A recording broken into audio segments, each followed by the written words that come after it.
The Honourable the President.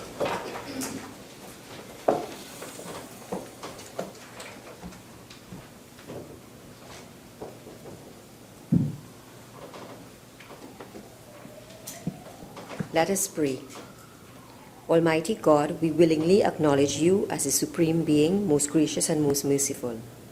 Look down, we beseech you, on us who are members of this Senate, and deign to assist us in the duties that we have to perform on behalf of our beloved country of Trinidad and Tobago.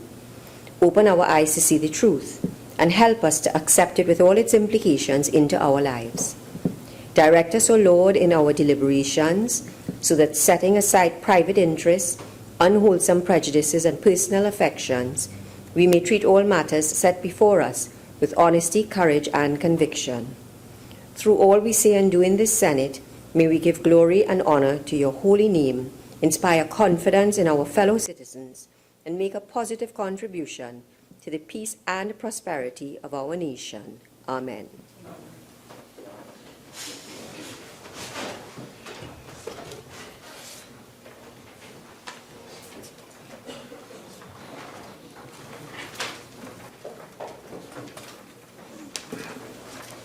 Bills brought from the House of Representatives, the Tobago House of Assembly Election Validation Bill 2017, in the name of the Attorney General.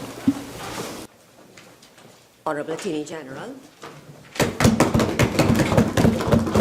Madam President, in accordance with Standing Order 62(1)B, I beg to move that the next stage of the Tobago House of Assembly election, Validation Bill 2017, be taken forthwith.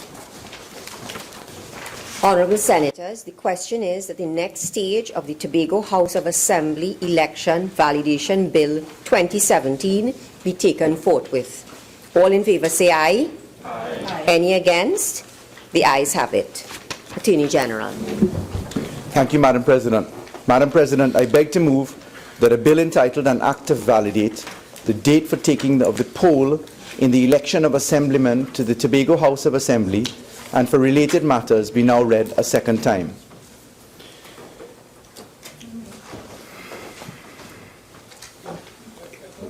Okay. Thank you, Madam Speaker. I was just actually juggling between the two session papers between the House and this Honourable Senate. Madam President, we're here gathered under the extraordinary powers provided by the Standing Order, specifically Standing Order 12, to deal with what is a simple but important matter for the democracy of Trinidad and Tobago. The bill before us is a very short bill.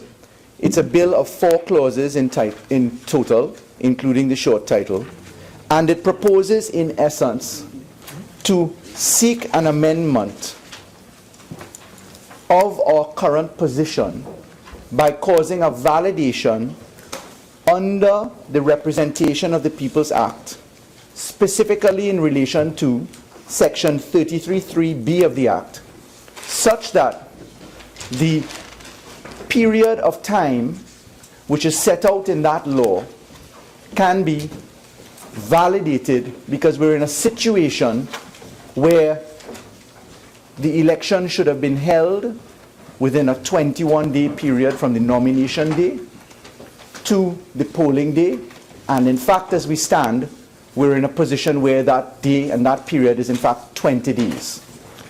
It involves an amendment, or I should say a validation, of 12 writs of election, and these 12 writs of election are the writs issued by His Excellency the President by way of command to the Elections and Boundaries Commission.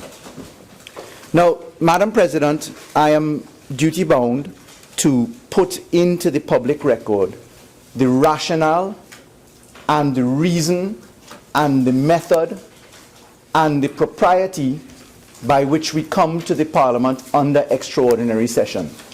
Yesterday in the House of Representatives and today in the Senate. Madam President, specifically, we are moved here today by request of the Office of the President of Trinidad and Tobago, His Excellency, the President, by virtue of written correspondence emanating from the Secretary to His Excellency the President, Gregory Surrett, It is specifically contained in a letter dated the 19th of January 2017, which was yesterday, which was in fact delivered, which was the day before, which was in fact delivered by way of email correspondence to me as Attorney General at about 7:30 p.m. on the 19th of January 2017. In that letter, and with your leave, Madam President, I read into the record as follows. Office of the President, Trinidad Republic of Trinidad and Tobago, 19th January 2017, urgent to the Honorable Faris Al-Rawi MP, Honorable Attorney General and Minister of Legal Affairs, concerning primary election of the Tobago House of Assembly 2017. I am directed by His Excellency Anthony Thomas Aquinas Carmona, ORTTSC, President of the Republic of Trinidad and Tobago, to inform your good self of a missive dated 19th January 2017, received from the Chief Election Officer, Elections and Boundaries Commission, surrounding the fixing of the date for the primary election of the Tobago House of Assembly, THA, scheduled for 23rd January 2017. For ease of reference and information, the chronology of events as it relates to the said date of the primary election 2017 for the Tobago House of Assembly is as set out as follows. 1.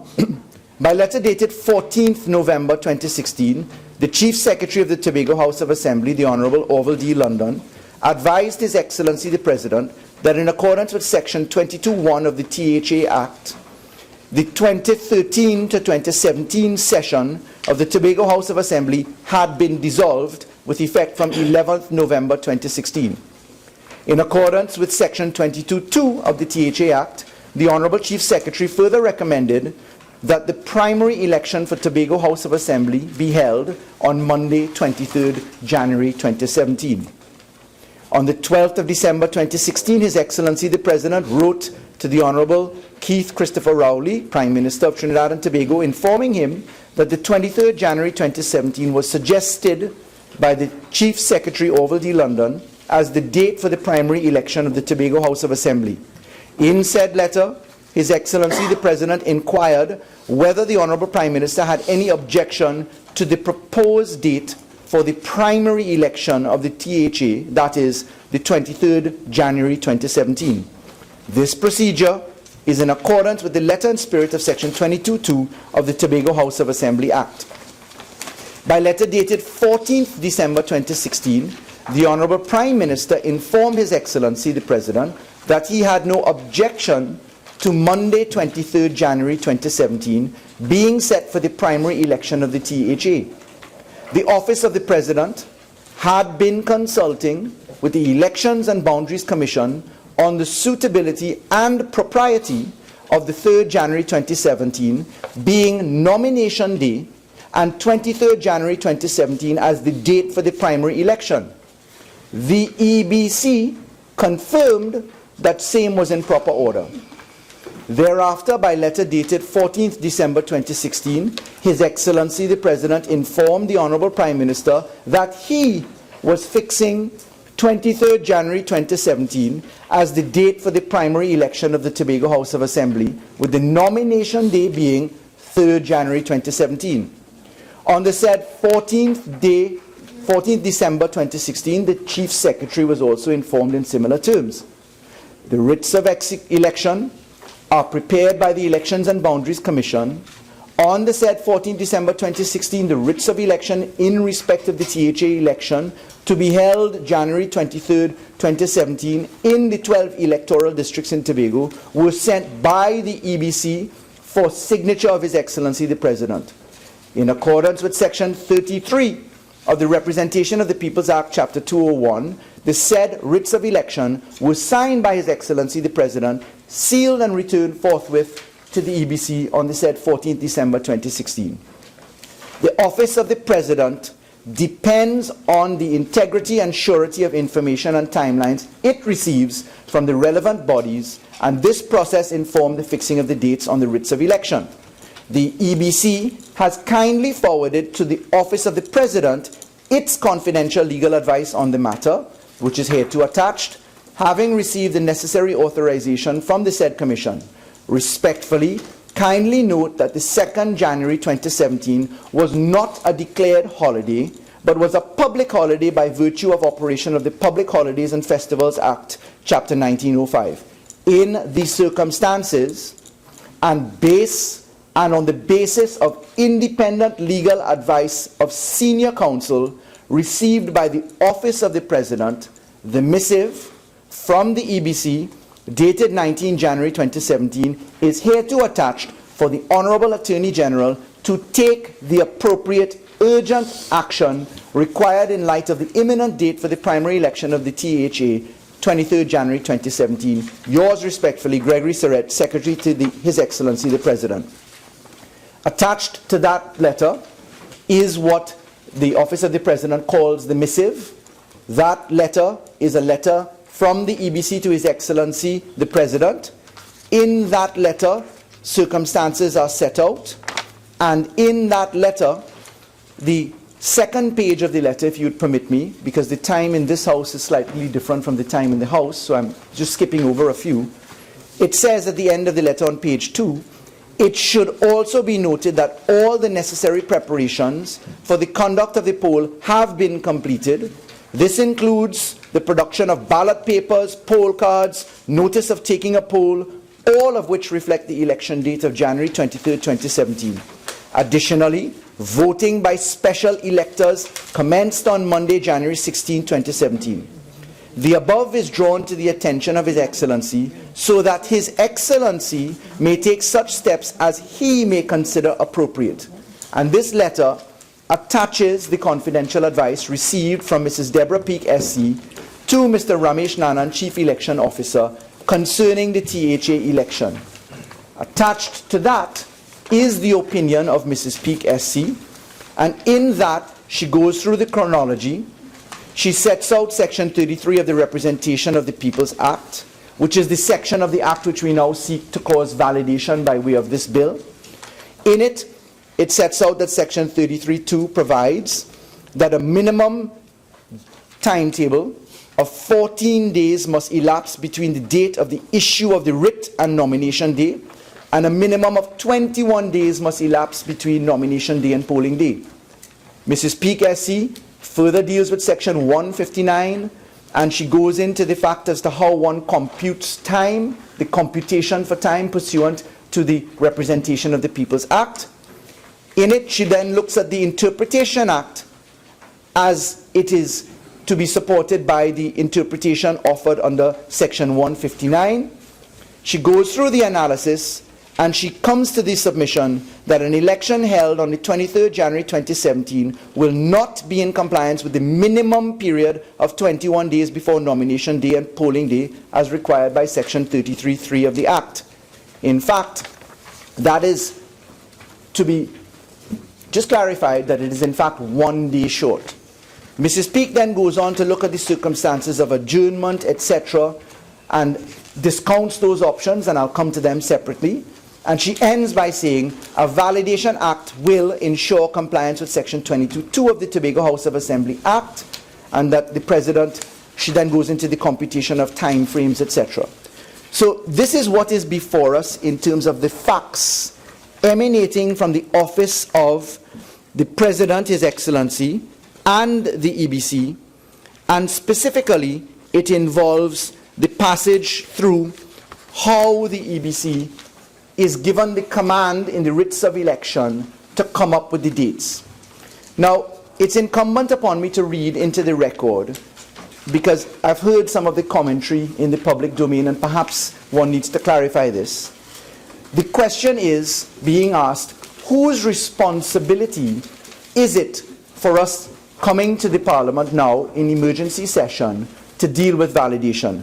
And one of the submissions offered so far is that the government had some form of role or responsibility in dealing with this.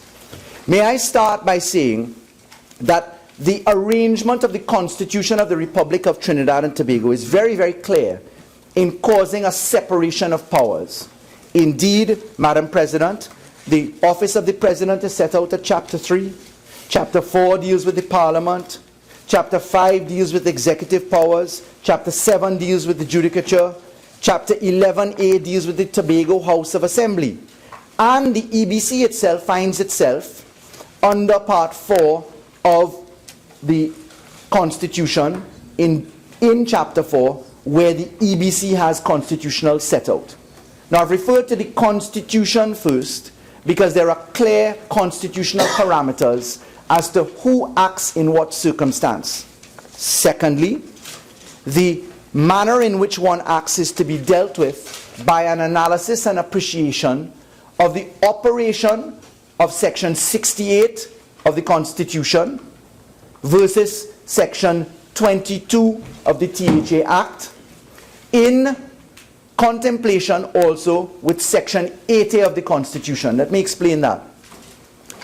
The Prime Minister of the Republic of Trinidad and Tobago is involved in the selection by way of sole management of the date for a general election.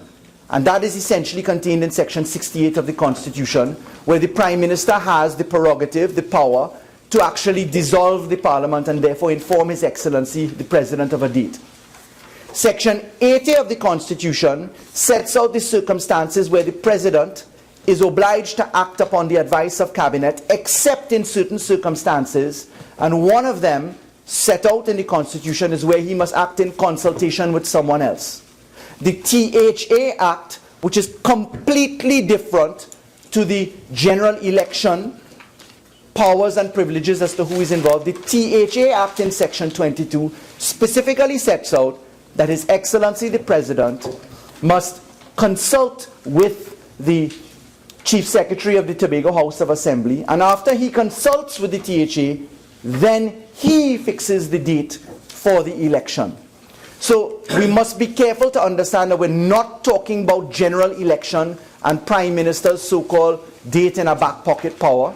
We are in fact talking about a wholly different regime, which is Section 22 of the THA Act. And under Section 22 of the THA Act, the President, His Excellency, consults with the Chief Secretary, and in consulting with the Chief Secretary, after hearing what he says, he deals with the process.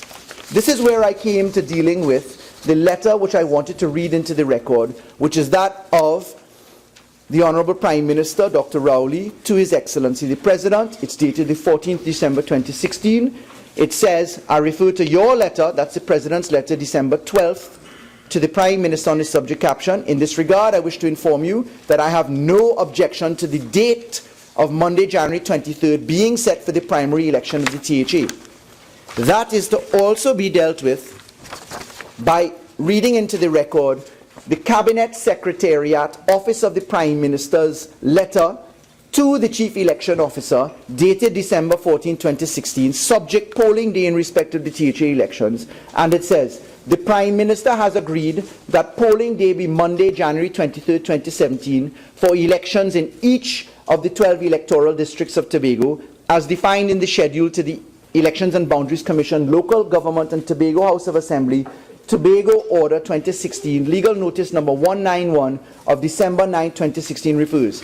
I shall be grateful if you will put in train the necessary procedures and take appropriate action to give effect to the decision of the Prime Minister.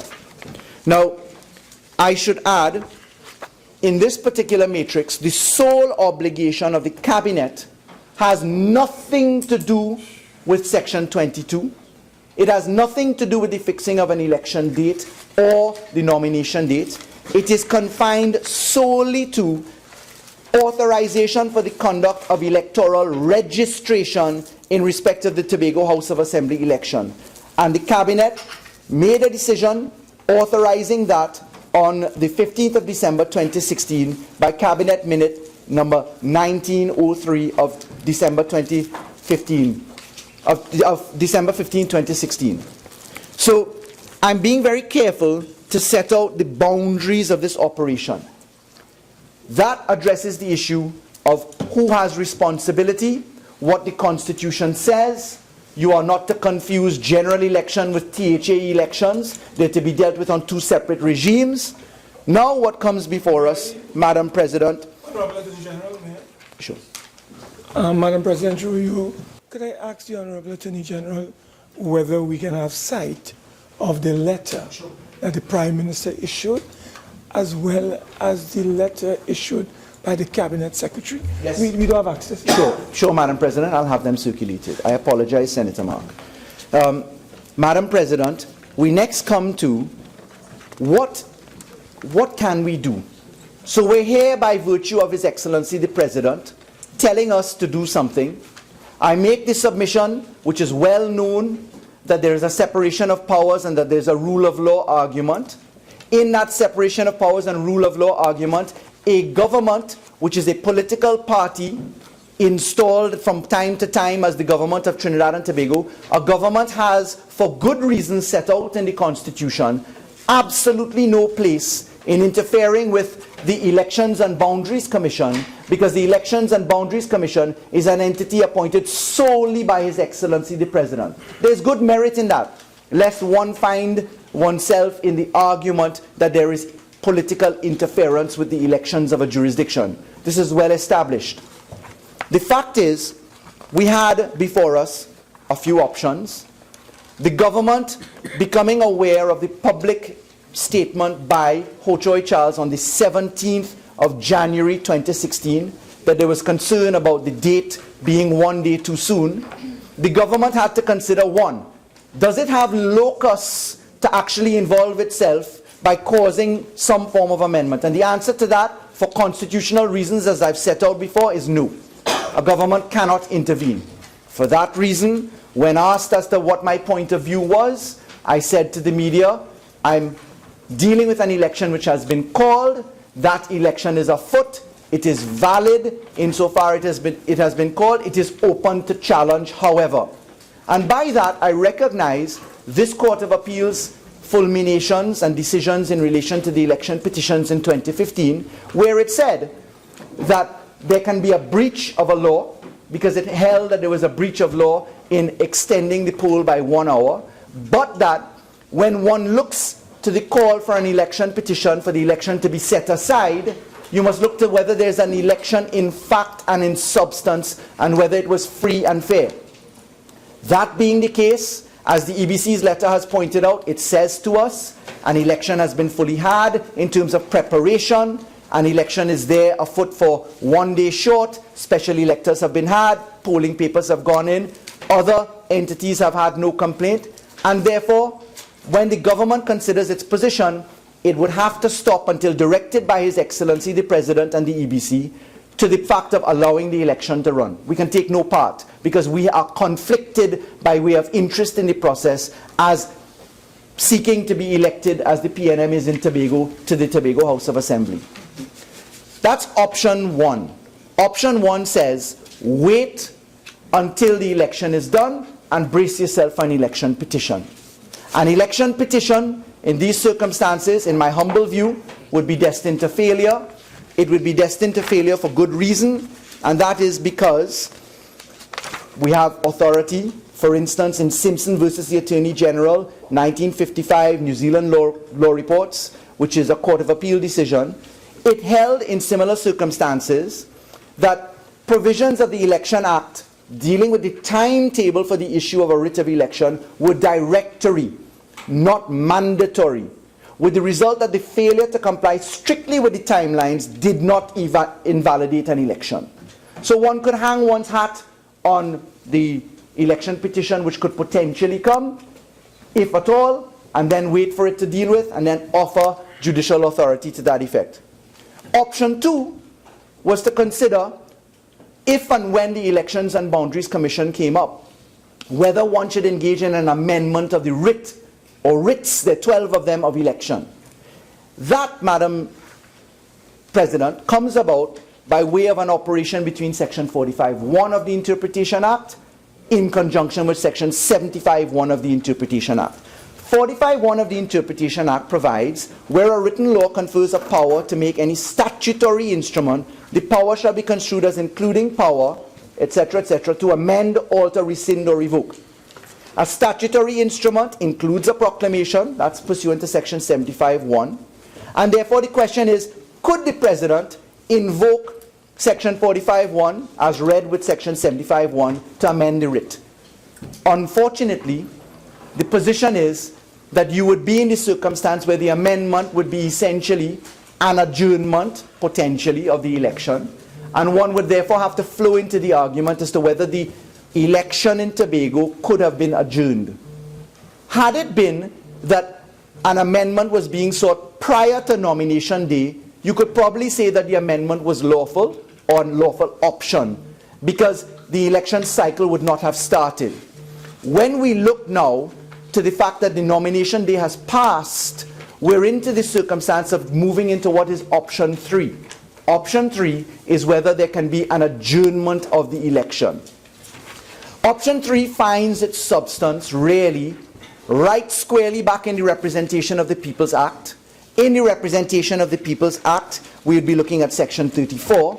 Section 34 of the Representation of the People's Act sets out the power of His Excellency the President to actually have, and I say that in terms of the ultimate flow, to actually have the ability to adjourn for certain reasons, and they're very narrowly prescribed. War, state of emergency, earthquake or natural calamities, etc., a revised list of electors not ready, and the essential electoral equipment and supplies inadequate.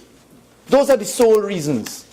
When one looks to the case law to see whether we can read in or imply the circumstance which we are in, which is an error of one date on the part of the EBC, then we are looking to whether that is permissible in law. And the case law, in particular by our neighbors next door in Jamaica, the case law in the Attorney General of Jamaica versus Thompson, 1981, 18 JLR at 246, which was in similar circumstances to that which we're looking at now, the case law was very clear to say that you cannot read into law a restrictive interpretation.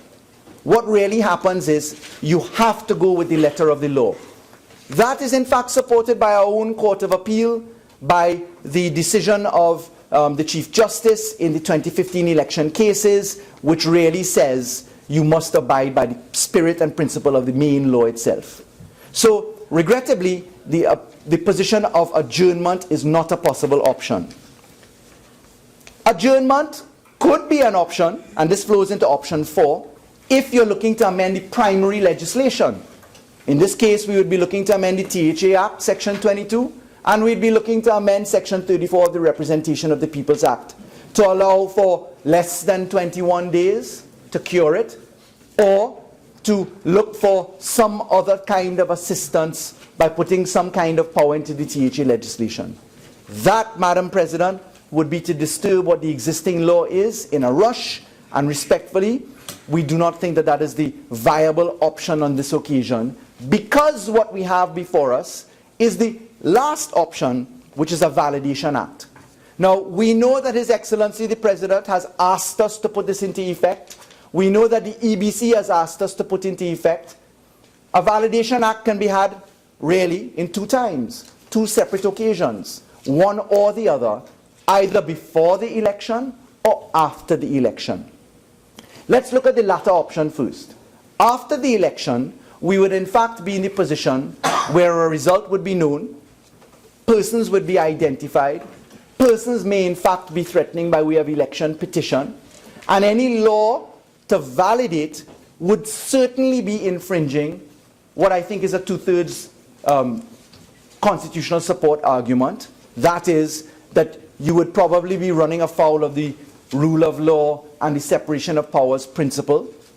That, of course, has had useful interpretation by the Privy Council, certainly in what is referred to as the Section 34 case, that is the Northern Construction case. Even though that says that that 2/3 argument, that rule of law and separation of powers argument only comes alive in circumstances where the legislation would be viewed as ad hominem, meaning legislation which was specifically intended to affect the rights of known people for known reasons in a way that would not be supportable at law. So if we waited until after the election, we would certainly be having an argument similar to that which was offered by the appellants in the Section 34 case, where they allege that the repealing legislation to revoke Section 34 would in fact be an ad hominem piece of law which breached the rule of law and separation of powers argument. So we're back to option 1 of validation, and that option 1 is in fact that we come to the Parliament as we do now, requested within the constitutional boundaries as we do now, by His Excellency the President and by the EBC to validate the election before it happens. So let's look at that position. Would it be that any right in the Constitution is being infringed? Respectfully, we've had a look at it. We can't consider that any of the rights established in the Constitution are being infringed. So therefore, one is obliged to turn to whether there is in fact a breach of separation of powers or a breach of the rule of law argument. And when we look at that, we have to see what is the position in that case. Do we need a simple majority or do we need a 2/3 majority? The bill was passed in the House already on simple majority, but let me address the argument nonetheless. Respectfully, the position of the government is that a simple majority is all that is required because there is no identified winner or loser yet. We're safe in the position that a validation act to correct the operation of 1 day being short pursuant to the calculations in section 33(3) of the Representation of the People's Act, that in fact requires only a simple majority because the result is as yet unknown. Anybody who's presently complaining about the validity of the writ may themselves win the election and therefore have no need to have recourse to the courts. Because you really can't say, leave it as it is, and then allow me the position where I can come later and complain that a right was infringed or rule of law, separation of powers argument. Most respectfully, the bill is certain in its scope. It is not ad hominem. It doesn't attack any one position. Results are not known yet. There's a valid purpose. It is there to correct what is perhaps what we can refer to in law under the old rules as a slip rule operation, which in effect is being done by way of a validation act of the Parliament. The government is duty bound to in fact ensure that there is no collision with any existing law, and then that comes to what was flagged by the EBC itself and flagged by His Excellency the President himself in the letters referred to by His Excellency's office as a missive from the EBC and the office of the President himself. And I refer to specifically the section 22 of the THA Act. You see, the fact is, the time frames that we're looking at, if one were to seek a validation and it was not passed, then the position would be that we'd have to restart an election all over again. That means you would need 14 clear days from the writ of election, to the nomination day. That means you don't include the first day or the last day. Then you need 21 clear days, not including the day and the ending day, the starting day and ending day. And that would take us to a period beyond the maximum time frame prescribed by section 22 of the THA Act, which says you cannot have a THA election beyond 3 months from dissolution.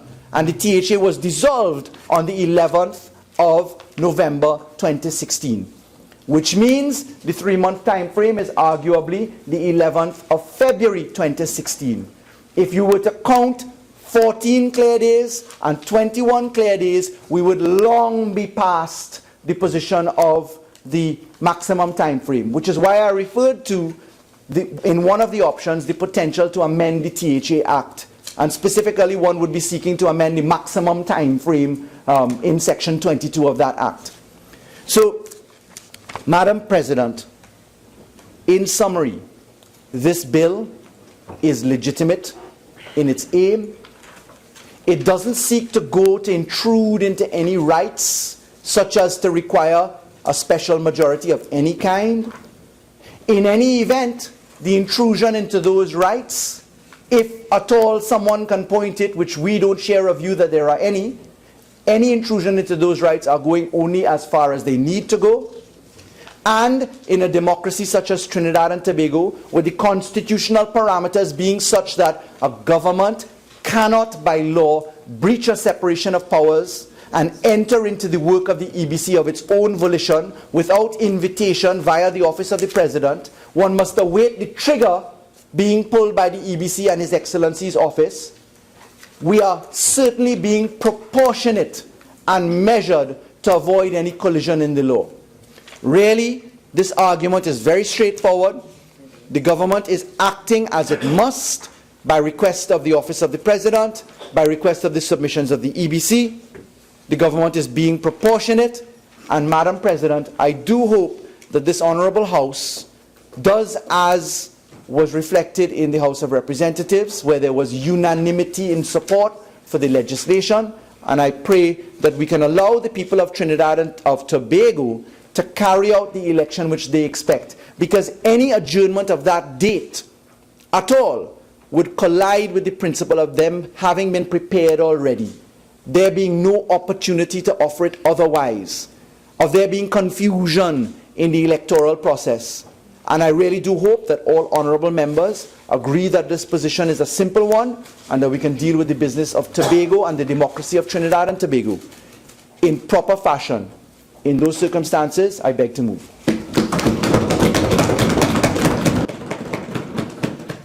Honourable Senators, I shall now propose the question for debate. The question is that a bill entitled An Act to Validate the Date for the Taking of the Poll in the Election of Assemblymen to the Tobago House of Assembly and for related matters be now read a second time. Senator Mark. Thank you very much.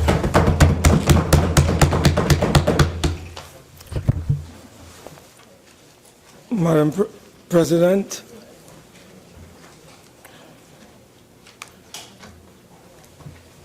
thank you very much for allowing me the opportunity to contribute to a bill entitled An Act to Validate the Date for the taking of the poll in the election of Assemblymen to the Tobago House of Assembly and for related matters. Madam President, as the Honourable Attorney General said in his contribution, that we are here today in an extraordinary sitting of the Senate because of what I would like and we would like to describe as the ineptitude, lack of rigor, carelessness, incompetence, and even to some extent recklessness by the present administration. And we do not support, and I will demonstrate why, this attempt to place the entire burden on the shoulders of the office holder of the presidency of this country, as well as on the Elections and Boundaries Commission. And at the same time, Madam President, seek to absolve almost completely the government from any responsibility, accountability, or blame for this egregious error. Don't worry with me. You don't think of yourself. So as far as we are concerned, Madam President, I want to advise, this is not the first time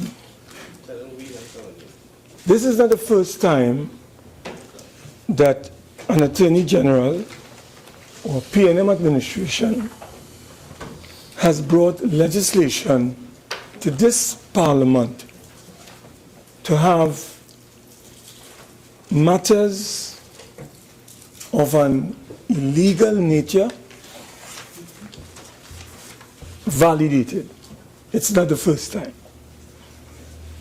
And I'm sure once this regime remains in office, it would not be the last.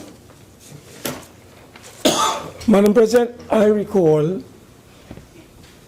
what is called, and what I would like to refer to as Act number 13 of 2009.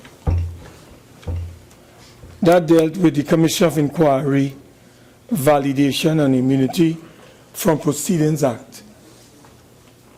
That was brought by a former Attorney General, John Jeremy, when they made a boo-boo, faux pas, by not gazetting the names of the commissioners in the construction industry. Point of order. Madam President, 46.1, relevance. I'm allowing Senator Mark to continue. Okay? Yeah, Yeah. So, Madam President, this was not the first time. So we had the Commission of Inquiry, and a validation bill was brought by the former Attorney General, as I said. Madam President, there is an act called Act number 27 of 2008.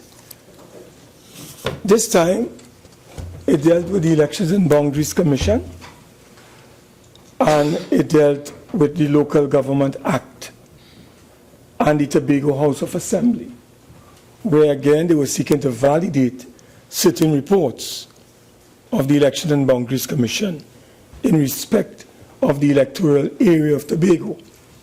This was in 2008, Madam President. And then we have another one, Act number 8 of 2010, which is an act to validate the 9th report, again, of the ABC on the boundaries of the electoral districts in the electoral area for Tobago under the EBC. That was illegal.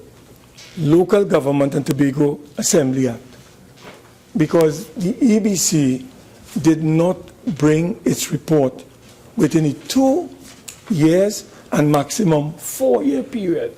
They brought it after that period, and there was validation required. So what I'm saying, Madam President, is that there is a history on the part of this administration. You have 2 bites of the cherry. No, well, yeah, I know, but you have 2 bites. So, Madam President, so there are two. There are some areas, as I said, that the government has committed some serious miscalculations, and they had to bring legislation to validate. In my presentation this morning, I would like to debunk the fallacious argument by the Attorney General that the Prime Minister of this country, the Chief Secretary of the Tobago House of Assembly, the Attorney General himself, and the entire cabinet bear no responsibility for this situation that we find ourselves in. The evidence will be presented to show that ultimately the government of Trinidad and Tobago bears full responsibility, and they must account to this country for why they have brought us here today, when they are responsible for what has happened in this matter. Madam President, I will demonstrate how this law can possibly undermine democracy and subvert our Constitution in the process. Madam President, this matter of the 21 days after nomination day.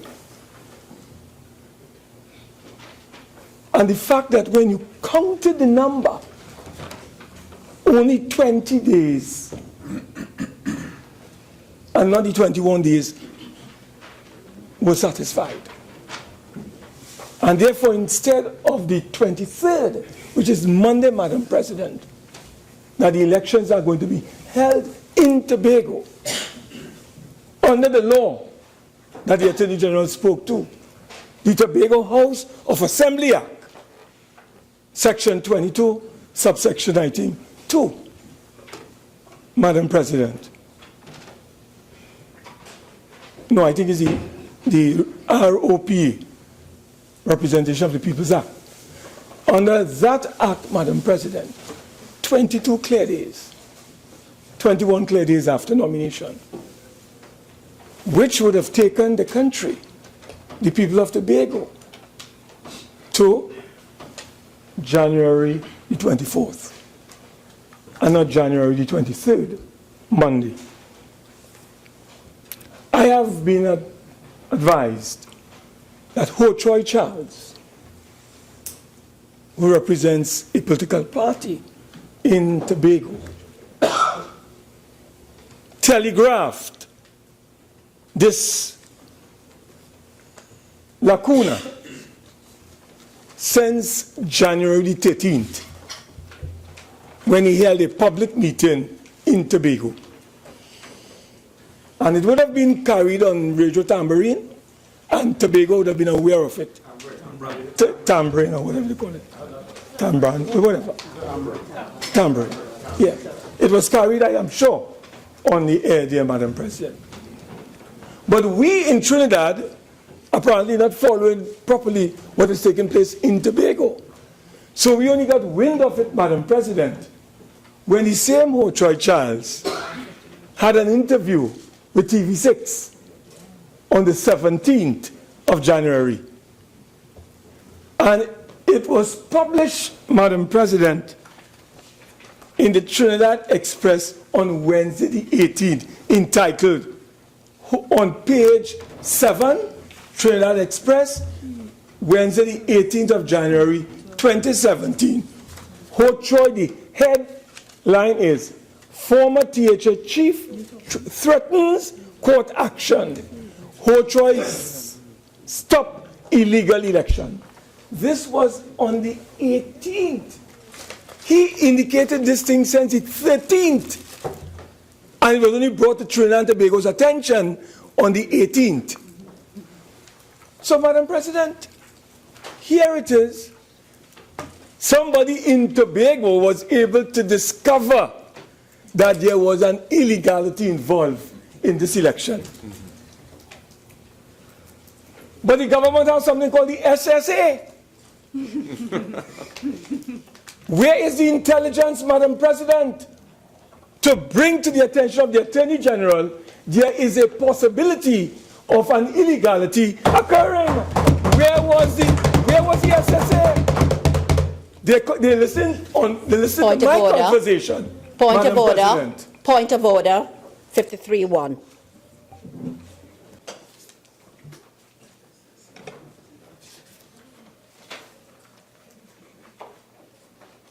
I'm sorry, Madam President. 46-1. Yes, Senator Mark, relevance.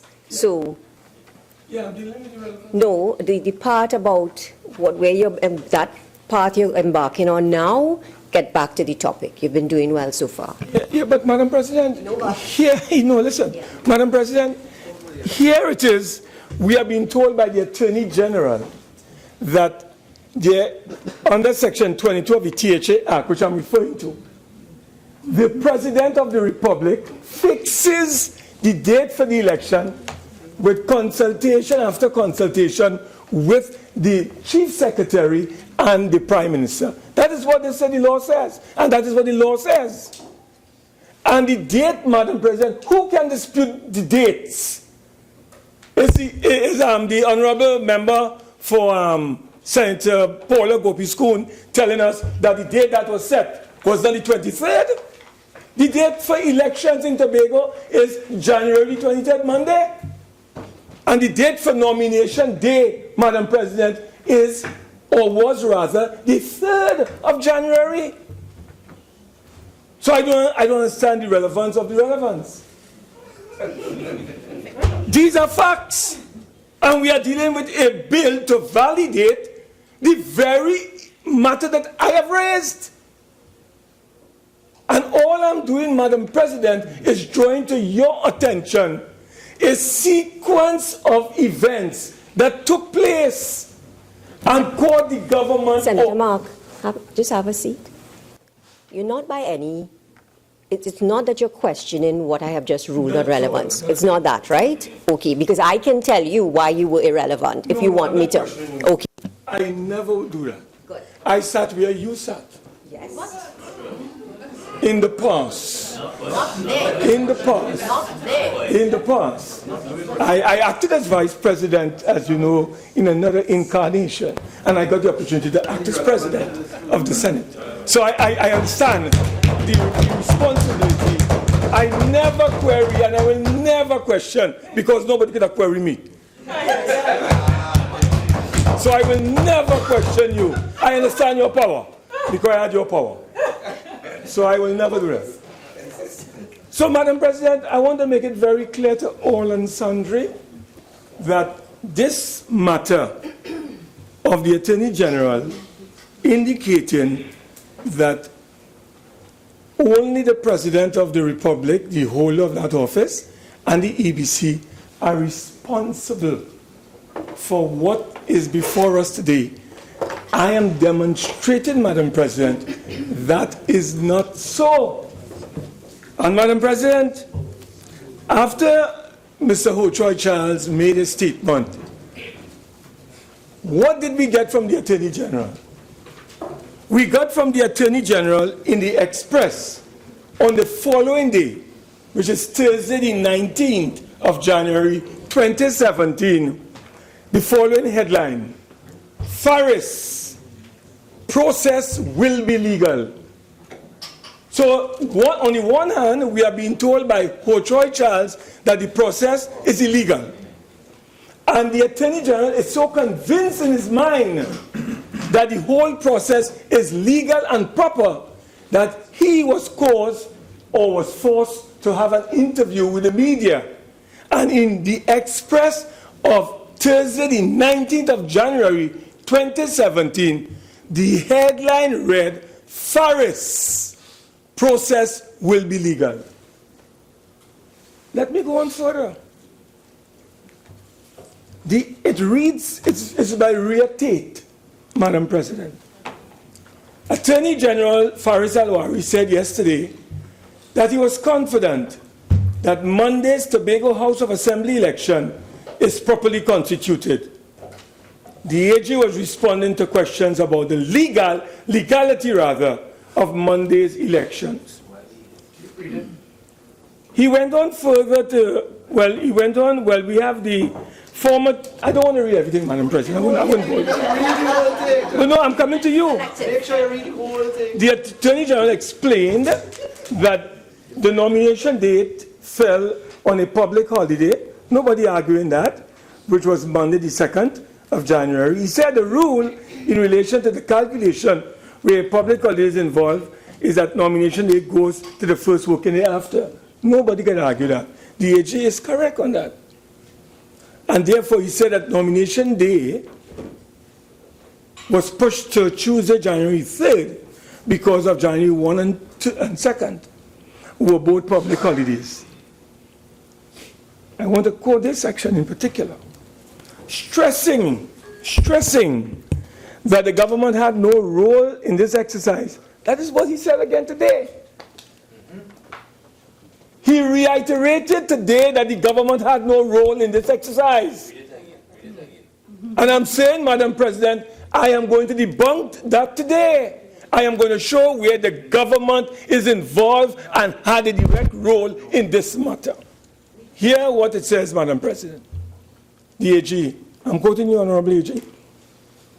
Stressing that the government had no role in this exercise, the Attorney General said he had taken the opportunity to take advice from senior counsel on this issue. Madam President, here it is, the guardian of the public interest and the individual responsible to be legal advisor to the government. After Hotroy Charles said what he said, the Honorable Attorney General is telling the entire country that based on legal advice from senior counsel, he is confident that the whole process is legal, proper, and in context. You are not in charge, you know. You might be in charge of your home, but you're in charge here. Anyway, Madam President, I'm being disturbed by this look. I'm going to say loquacious, but I believe that might be a parliamentary word. But I wouldn't do that to my colleague and friend. So, Madam President, here it is. The Attorney General is telling the country he got senior legal advice, and the whole President, through you today, we have a legal opinion today from Deborah Peake.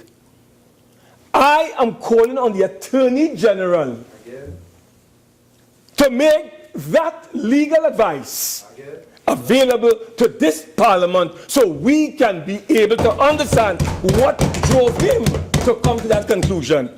I challenge the Attorney General to table that legal advice and circulate it to all members of this House. Madam President. You understand, Madam President? Because, Madam President, I want, Madam, please, Madam President. Attorney General, thanks. Yeah, Madam President, I want to demonstrate to you in a letter that the Attorney General placed on the record and read extensively, dated the 19th of January 2017, Office of the President of TNT, and signed by Mr. Gregory Serrett.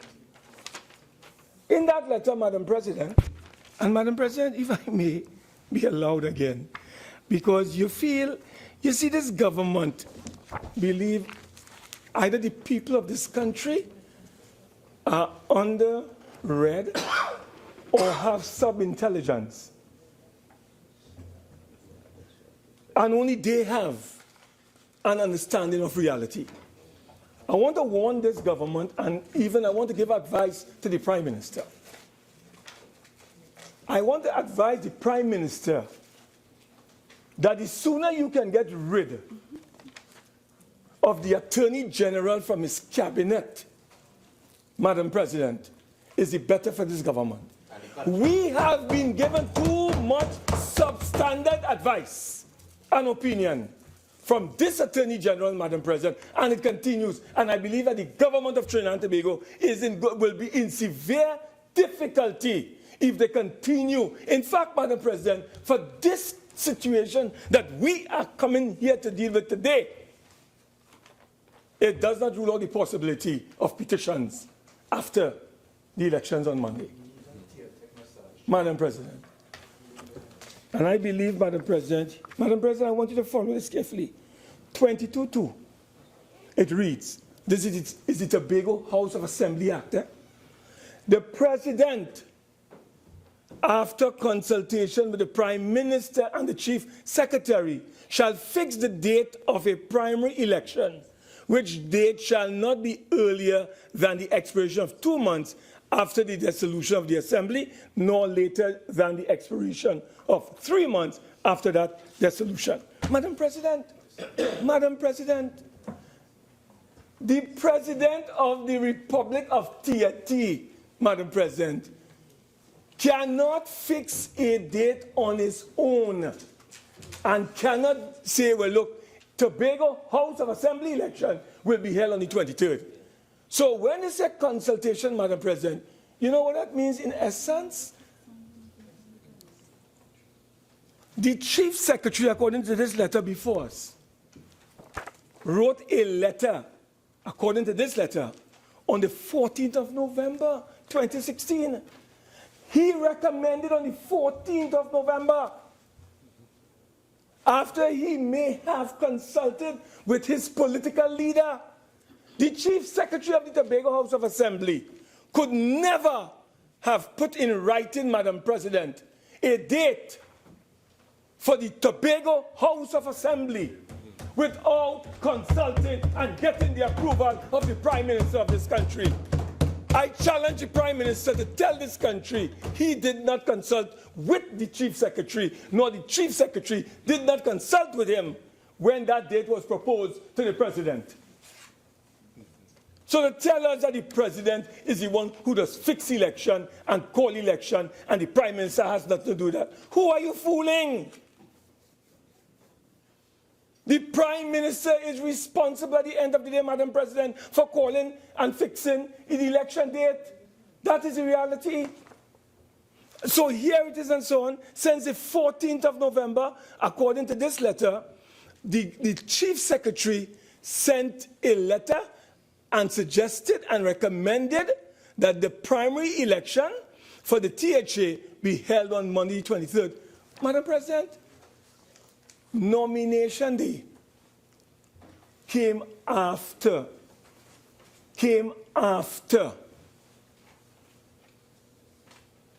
the date for the election. And when they checked the dates and they realized they have holidays, rather than go to the 1st or the 2nd, they had to go to the 3rd because of the holidays. But Madam President, they had already taken the decision, mobilized the whole crew in Tobago, and said the 23rd is the day. So they couldn't touch the 23rd because they had already put things in place for the 23rd. So you know what they did, Madam President? When they realized that they have this day missing, and it should be 24th, and not the 23rd, we are where we are today because of that. Rather than bring a bill to this Parliament to give the people of Tobago the right to have a free and fair elections and let them go to the polls on the 24th, which is Tuesday, so we can satisfy the ROPA. We are robbing the people of Tobago one full day. And you tell me that you are committed to democracy?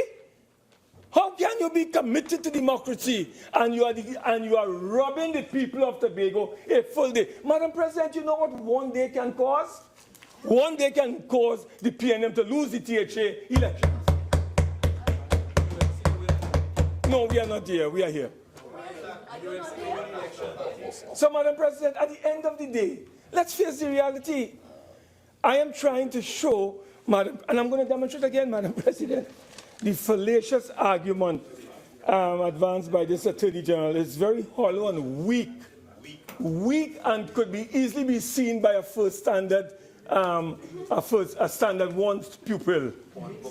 You know, weak.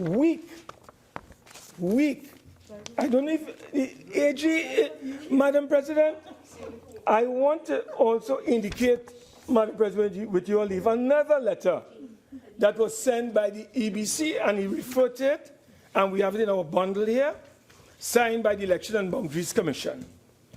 And I'll show you how the Prime Minister is involved. And he knew about this. And the Attorney General is the legal advisor to the Prime Minister. He cannot escape responsibility for advising the Prime Minister. He is the legal advisor to the Cabinet. He's the legal advisor to the government. And he's the guardian of the public interest. So you cannot come here to this Parliament and take yourself completely out of this play. You are part of this play. You are part of this drama. Stand up, take responsibility, take ownership, apologize to the country for the error that you have committed. That is what you should do here today. And if you can't do that, Madam President, I think he should tender his resignation immediately to the Prime Minister. But don't come here and try to hoodwink the population and us and give us the impression, Madam President, that you are like Pontius Pilate. You're unclean, sanctimonious. Senator Mark. Madam President. Yes, please have a seat. You are making reference to a member of the House of Representatives, and therefore I'm asking you to, to be a little more circumspect in your language, okay? I am guided accordingly. Madam President, may I go to this letter? It reads as follows. Madam President, I asked the Honorable Attorney General, the distinguished Attorney General. Did we get it? Get it. Okay. Madam President, I haven't seen it because I'm on my legs in full flight. Madam President, may I also advise? May I also advise, Madam President? May I also advise? Yeah, I got this letter dated the 19th of January 2017, Madam President.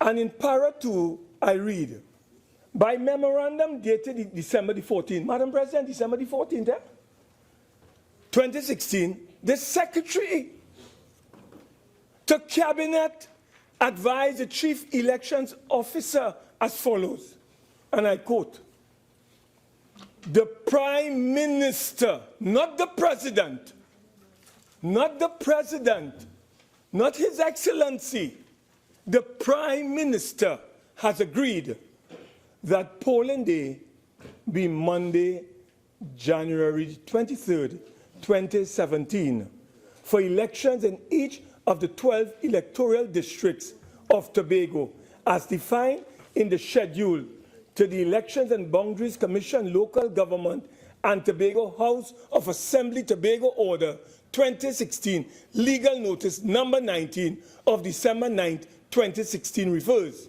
It goes on. I shall be grateful if you will put in train the necessary procedures and take appropriate action to give effect to the decision of the Prime Minister. Madam President, what does that mean? The Prime Minister agreed to the 23rd, Madam President. He agreed.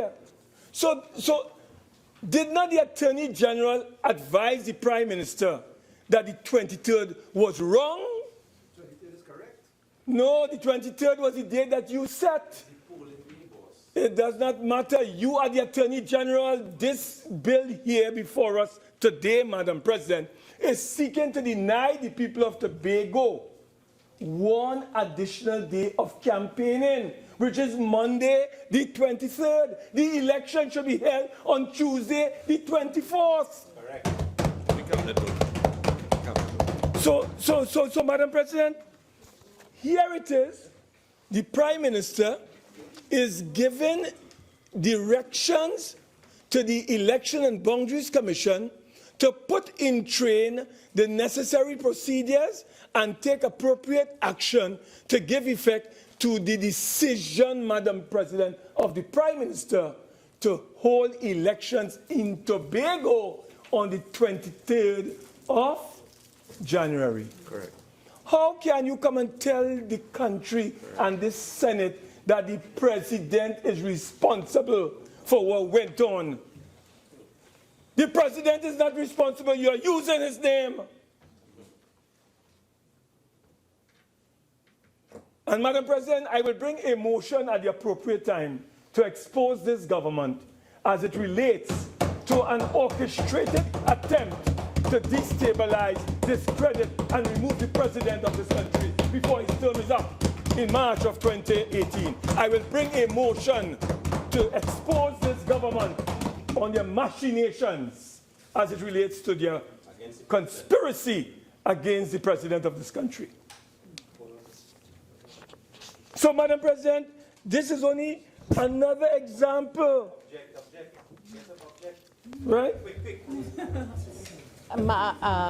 Madam President, 46-4, regarding the name of the President and the use.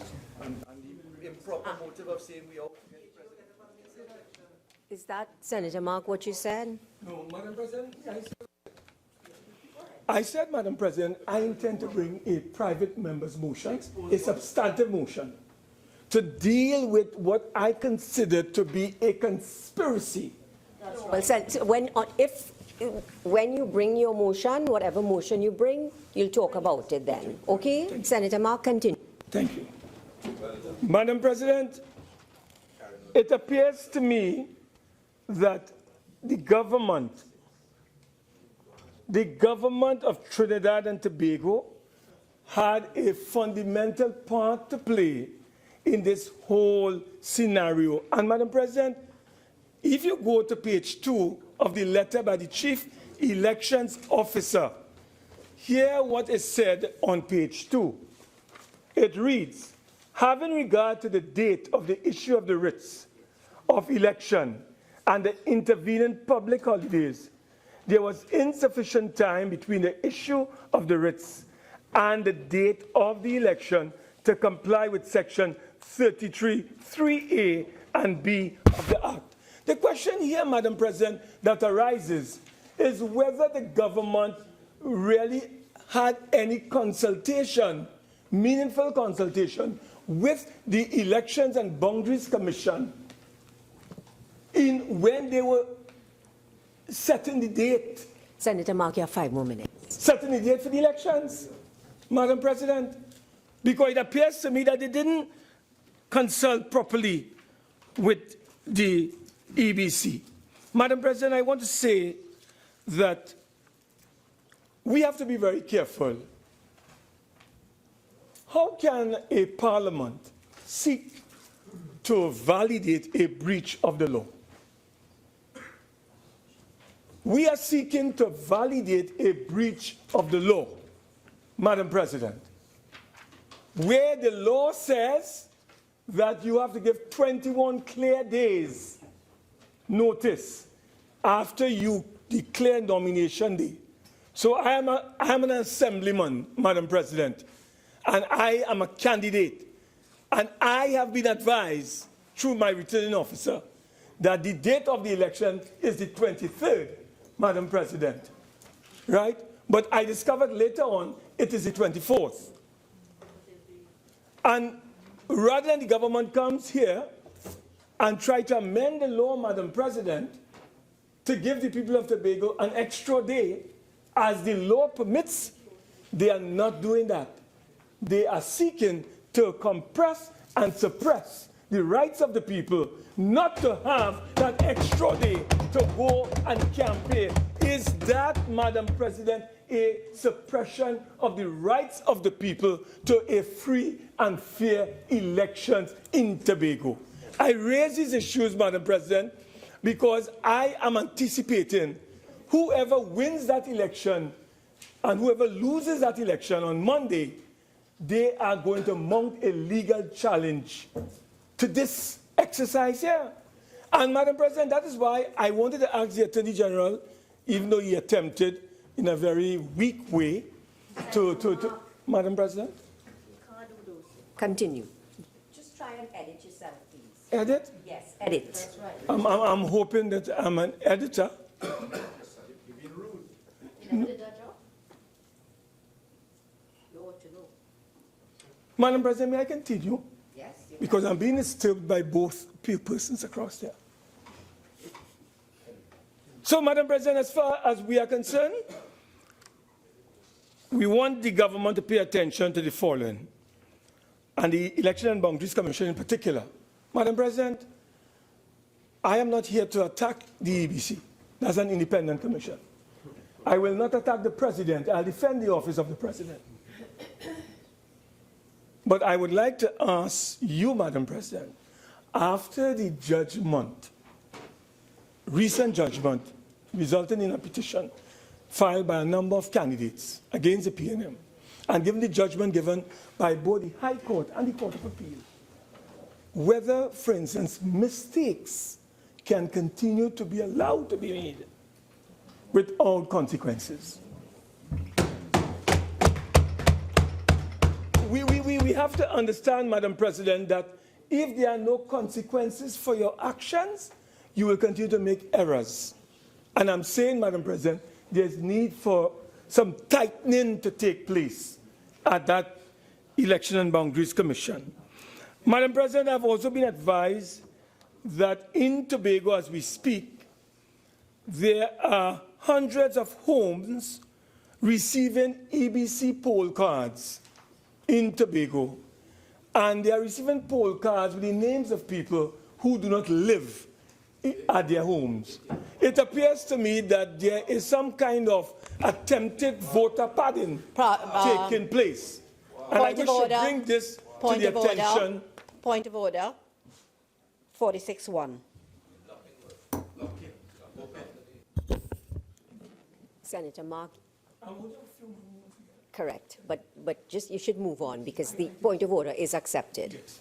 So, Madam President, as far as I'm concerned, we have a duty and a responsibility to protect our democracy and to avoid the subversion of our Constitution. We have seen evidence of it by the Attorney General so far and the government, where they are seeking to undermine the rights of the people. Madam President, the loquacious Attorney General cannot shut his mouth. No. Oh, sorry, I withdraw. Senator Mark. I withdraw. Yes, Senator Mark.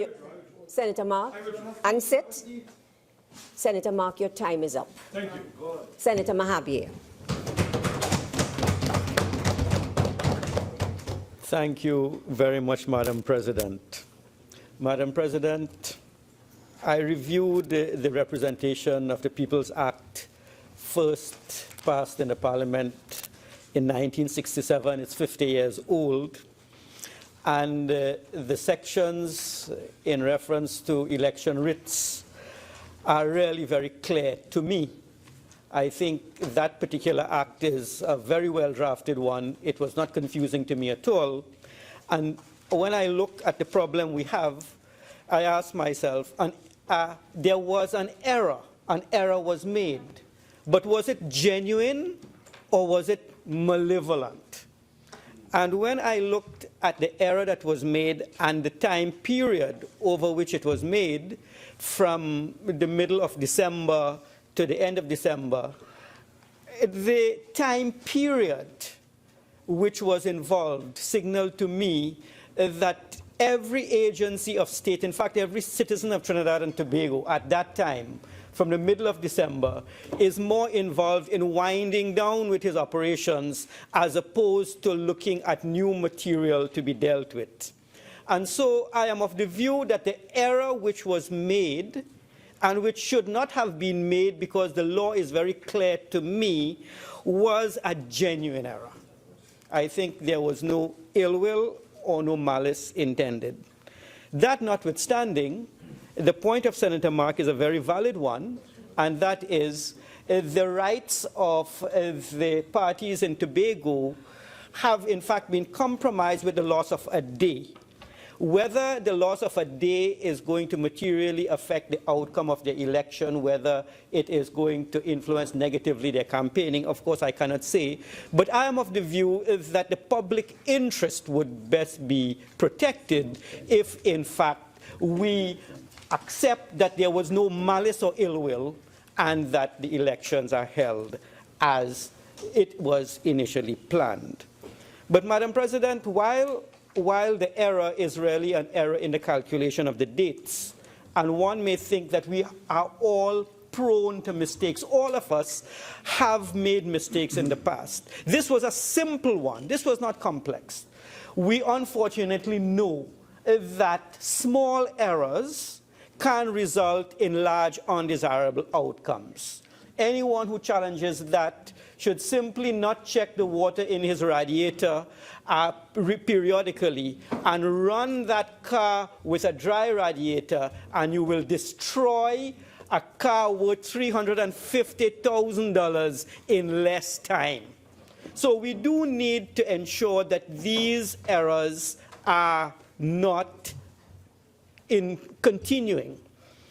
The error that was made is resulting in the following. Parliament has had to be summoned in an emergency session, and I checked 73 parliamentarians in Trinidad and Tobago, including the Speaker of the House, MP, together with the Parliament staff from the working yesterday, overtime, and today. So it is costing the state some to correct this error. We therefore need to put into place, therefore, measures, mechanisms to ensure that this does not happen again. We have had, from the discussions so far, the involvement of a number of bodies in this process, none of which picked up on the problem until today. We have the Tobago House of Assembly. They are involved according to THA Act, the Office of the Prime Minister, the Elections and Boundaries Commission, and finally the Office of the President. There are 4 agencies of the state which were involved in this process. And when we look at the amount of hours that we now have to come to spend to correct this, I want to issue the call that as far as is practical, obvious errors, this was an obvious error, should not be made again. I don't know how many hours were spent in the other place yesterday, but if we have 41 parliamentarians together with the speaker by 2 hours, that's 120 hours, man-hours. Today, let us hope we can minimize the time, and this will be 30 amongst us with a similar number of man-hours to correct the problem. And it is always said, Madam President, that whenever an error is a complex one, there is some forgivability. But on simple ones, in the medical field, you are always told to sterilize your equipment before you go into surgery. Do not go into surgery with contaminated equipment because you are going to cause much harm. We want to ensure that the simple errors are corrected. And I would like to refer to with respect to a solution to the problem, to this particular letter, which was kindly circulated just a few minutes ago from the Secretary to the Cabinet to the Chief Elections Officer, Elections and Boundaries Commission, December the 14th, 2016. Senator Mark alluded to it, but it was a letter from the Office of the Prime Minister to the Chief Elections Officer. And Madam President, a long time ago, in a seminar at the university, Secretary to the Cabinet, from Secretary to the Cabinet, Secretary to Chief Elections Officer, EBC. It was always said that when a Minister of Government makes an error in the public domain, it is the permanent secretary who should hang his head in shame, because the permanent secretary is supposed to be responsible for understanding all the procedures in the ministry. That's why he is permanent. In the parliament, we don't know all the rules, and whenever we need clarification on the standing order, we have the clerks to guide us on what the procedure and the protocol is. This particular letter from the Secretary to the Cabinet to the Chief Elections Officer said that the Prime Minister has agreed that polling day be Monday, January the 23rd, 2017, for elections. And it continues, I shall be grateful if you will put in train the necessary procedures and take appropriate action to give effect to the decision of the Prime Minister. I would have expected that the Chief Elections Officer, understanding the rules, understanding the Representation of the People's Act, we have been in this business now for 50 years, would have replied and would have indicated, understanding what the requirements are, that the dates which were prescribed were not going to be inconsistent with the law. I don't know what the response. Yes, but yeah, I don't know what the response of the Chief Elections Officer was. And therefore, Madam President, I don't know what the response to this was. If I were in the position of this officer of the state, whose job it is to ensure the following: all procedures are in place for an election. An election is not a simple exercise. You have to put polling agents, you have to get everything in order. And I would have thought that this particular officer, looking at how an election is to be conducted, would also, understanding the rules, yes. Solomon, here's a suggestion to you. here's a suggestion to you. Perhaps you want to leave the chamber for 5 minutes and sort out your issues. Yeah? So, yes. Thank you very much, Madam President. I am on the point of solutions because I don't think anyone in the country, Trinidad and Tobago, would like a replication of what is happening. I do hope that the elections can proceed as planned because in my mind there was no malice intended by anyone.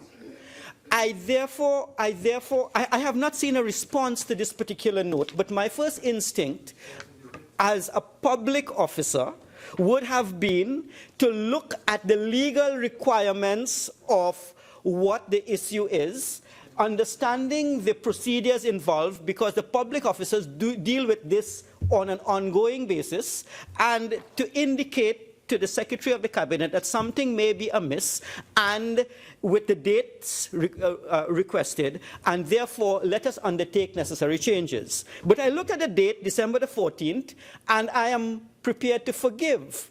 It is close to Christmas time. Everyone is planning more his Christmas party than anything else from December the 15th, and it may have missed the officers. May I therefore recommend, Madam President, that the problem we have has been caused by silos.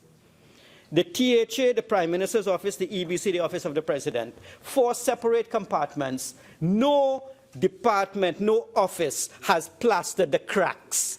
Cracks exist, and this is one situation where the situation fell through the cracks. We need to plaster the cracks. And I think a solution to the problem, so it won't happen again, is that when we are dealing with elections, which really happen to be the core of our democratic process, we get an agreement that one officer of government, the chief elections officer, I think that individual should have the responsibility to ensure that all legal requirements are complied with. And I'm talking, Madam President, of the simple ones that I understand and the candidates understand, we all understand based upon the law, that those things be double-checked at the office of the EBC. The EBC is an independent organization, but they do obtain state funds. We can, in fact, investigate in the reason for this error through a public hearing. But the issue is, I think, when we have one point of call as opposed to 4, we could be able to say, well, okay, this chief elections officer should be responsible for ensuring that all legal matters, obvious legal matters, there are going to be complex matters which will arise afterwards for which he or she cannot reasonably be held accountable. But these, I think, are standard, they are mundane, they are straightforward, they are clear in law, and we have 50 years of experience in them. And I think when we come to elections in the future, let us hold one officer responsible for all administrative requirements with respect to how it is conducted on the ground, administrative requirements with how it is conducted with respect to the legal instruments and the legal notices which are to be issued. And once we can get the chief elections officer responsible as a technical officer, knowledgeable of the law, independent of all other agents in the election process, I think we can make some progress, Madam President, in ensuring that this problem and other problems are not replicated again. And I thank you. Minister of Agriculture. Thank you very much, Madam President, and happy Saturday to all of us. It is indeed. Madam President, just to respond to Senator Mahabir, I would reserve it for the Attorney General in his wrapping up. But I only want to say that based on the documents I've seen and the documents which have been circulated, I do not think that it was a lack of thought that was given to the dates involved, in particular the nomination date. And I think in his winding up, the AG will make the point again that thought was in fact given to the fixing of the nomination date. And it is the fixing of the nomination date that has brought us into this House. The legislative context is very clear, Madam President. The Constitution is involved to the extent that the Constitution creates the office of the President. And in this bill that is before us, it is clear that the President has been ascribed powers and he's exercised some of those powers. It involves the THA Act to the extent that there are two scenarios in the THA Act in which elections are involved, and those two scenarios are the calling of a by-election and in the calling of what is described in the Act as a primary election. And beyond that, the THA Act sets out responsibilities across the board to the Chief Secretary, the Chief Administrator, the President of the Republic, and in some circumstances, the Prime Minister. And finally, Madam President, we are brought here on account of the Representation of the People Act. And whether it is municipal, THA, or general elections in our country, the prime mover in relation to the conduct of elections in this country is the Representation of the People Act. So this is essentially a debate over a bill that involves the exercise of constitutional powers, the exercise of responsibilities under the THA Act, and the Representation of the People Act insofar as it relates to the THA election. And what this bill does, Madam President, is very simply, it appeals to the role of the legislator. An error has been made, and it is to this legislator at this time we must turn in order to correct that error. And notwithstanding the need on this Saturday morning to play the politics, in reality, the root of the blame is really immaterial. What is before us is not an opportunity to attack the Attorney General, the Prime Minister, the President, the Elections and Boundaries Commission, or the Tobago House of Assembly. This is our democracy, Madam President. And the THA elections, we all want it to go ahead. And we all want it to be conducted in a fair and appropriate manner. And what we are asked to do is not to ascribe blame. There's another place for that. But this place is to deal with an error that stands before us. And that THA Act, Madam President, sets out the workings, as I've said. And in relation to the conduct of an election, Section 21 of the Act deals with the calling of a by-election. And Section 22(2) of the Act deals with the calling of the primary election. And Section 22 is clear. In fact, unlike the municipal election and unlike the general election, as the Attorney General has said, 22(2) is unusual. And most people in the country who have followed this discussion in the last 48 hours would have been surprised. Even legislators would have been surprised, particularly those who have not been previously involved in the conduct of a THA election. And Section 22(2) says that the President, after consultation with the Prime Minister and the Chief Secretary, shall fix the date of the primary election. And it is for His Excellency the President to fix the date. And in fixing that date, His Excellency has conducted the appropriate consultation. And the Prime Minister, a very short response, agreed to the date that was proposed. And the problem that flowed from that was the problem of fixing the nomination date. It was not the fixing of the election date. Only the President does that. And it is a matter for the EBC, an independent body created by the Constitution, and the President to deal with the issue of writs and the important date of the nomination day, because everything flows from that. And I think that while I understand what Senator Mark has said in relation to the loss of a day for campaigning, the fact is that in the other place and in this House, the Attorney General has set out another dilemma. There is a limit, an absolute limit, from the dissolution of the THA to the date on which an election can be conducted. And no reworking of the dates at this stage can allow an election to be conducted within that overall time frame. And that is why we're here, because the best option available to us and the most sensible option is to correct what is clearly an error in the fixing of the date of the nomination. Madam President, we've listened to Senator Mark, very engaging, entertaining, and inaccurate. And I'll just say this to say why much, if not all, of what Senator Mark has said today is utterly unreliable. He's talked about the habit of the PNM to come to this Parliament for validation.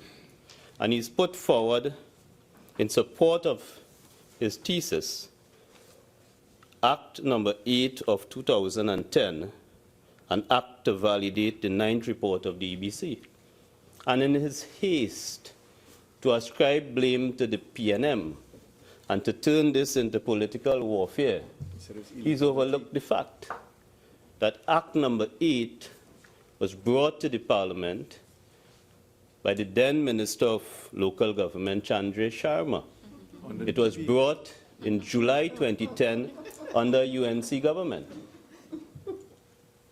And when that bill, having been laid by Chandra Sharma, when the bill was debated, the PNM from the 46-1.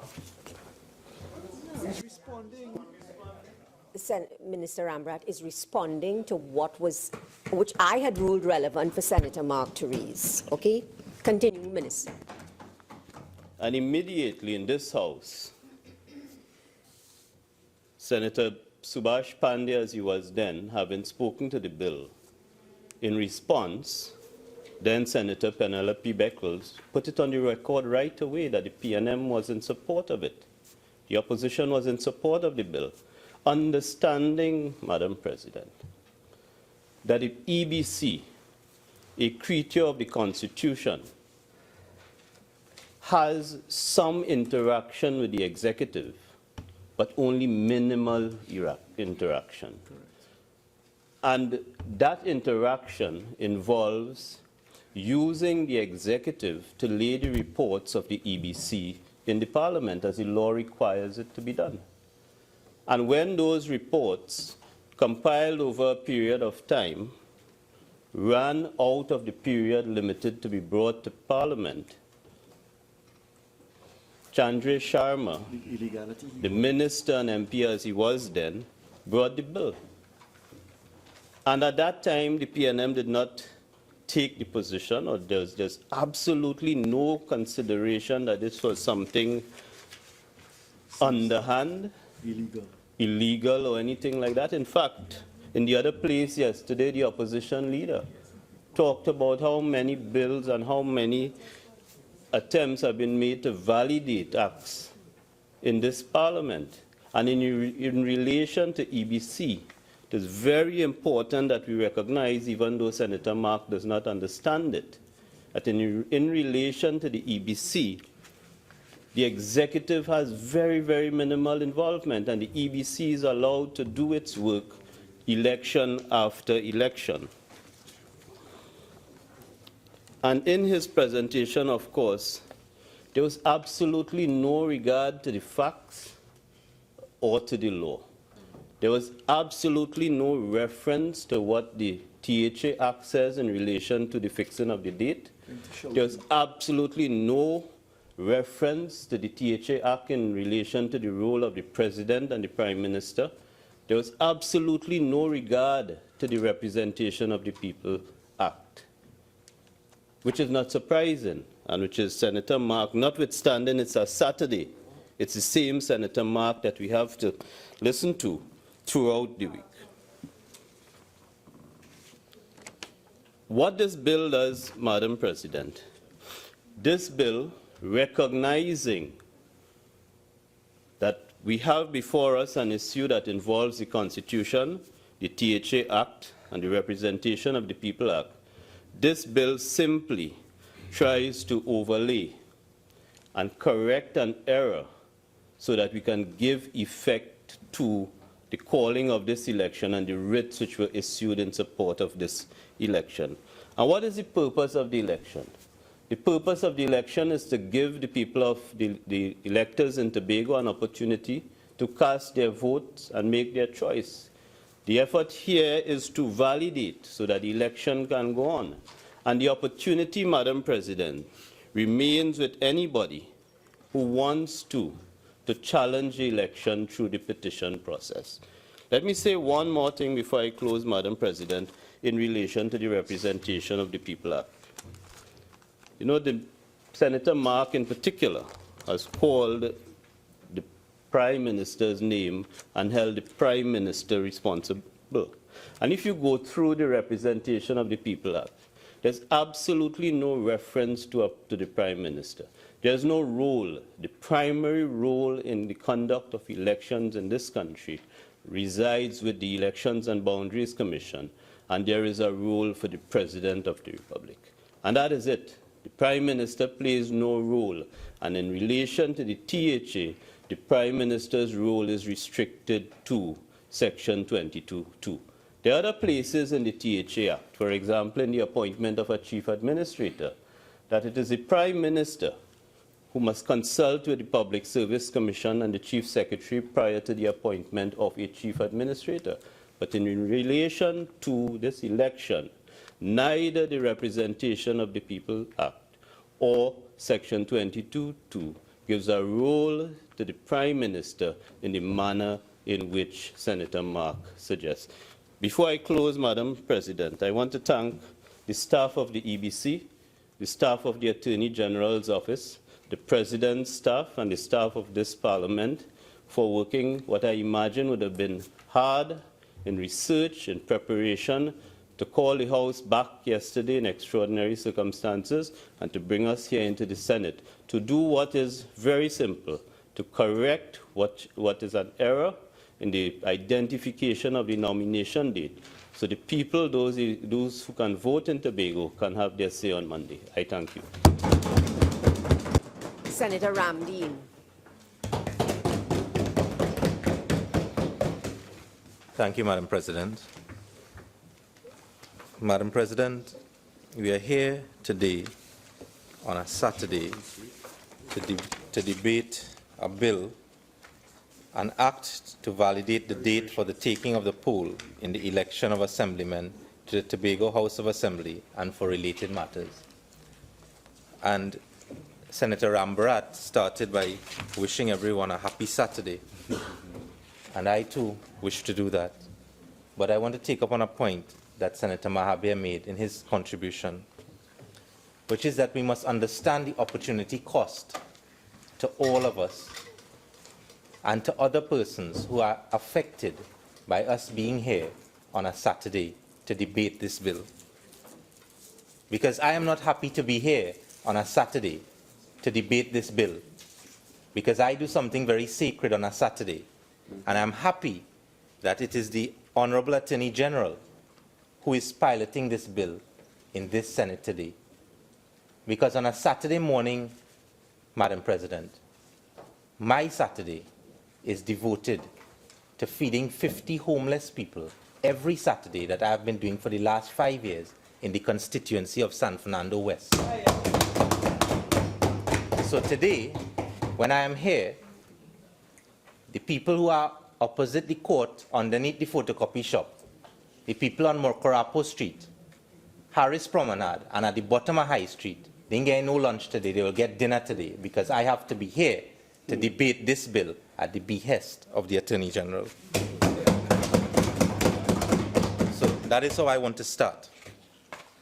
But I want to I always like coming after Senator Rambharat because I always like to clog the holes that he has identified about the fact that he made certain criticisms about the contribution of Senator Mark, my leader in this House.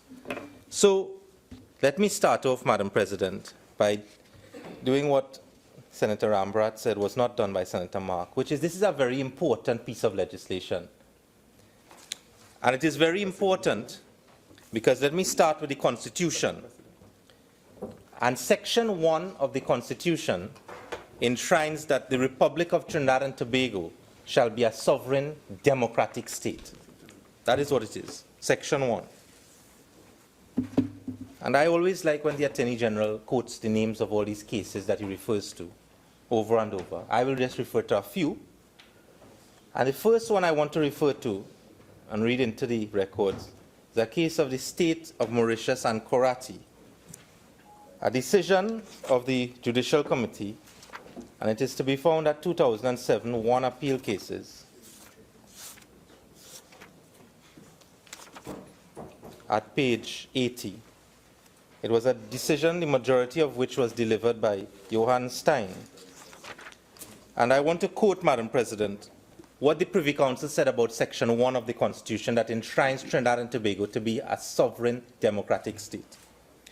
The board proposes to analyze the question in a number of steps. The idea of a democracy involves a number of different concepts. The first is that the people must decide who should govern them. The first concept identified by Judicial Committee of the Privy Council is that the first principle of a democracy is that people must decide who must govern them. And in relation to Section 1, this is what the Privy Council had to say. First, Section 1 of the Constitution, and this is in relation to the Constitution of Mauritius, but we have the identical section here in our Section 1. Section 1 of the Constitution is not a mere preamble. It is not simply a guide to interpretation. In this respect, it is to be distinguished from many other constitutional provisions. It is of the first importance that Mauritius, and I will substitute Trinidad and Tobago, shall be a democratic state, is an operative and binding provision. Its very subject matter and place at the very beginning of the Constitution underlies its importance, and the Constitution provides that any law inconsistent with it is void. That is Section 1.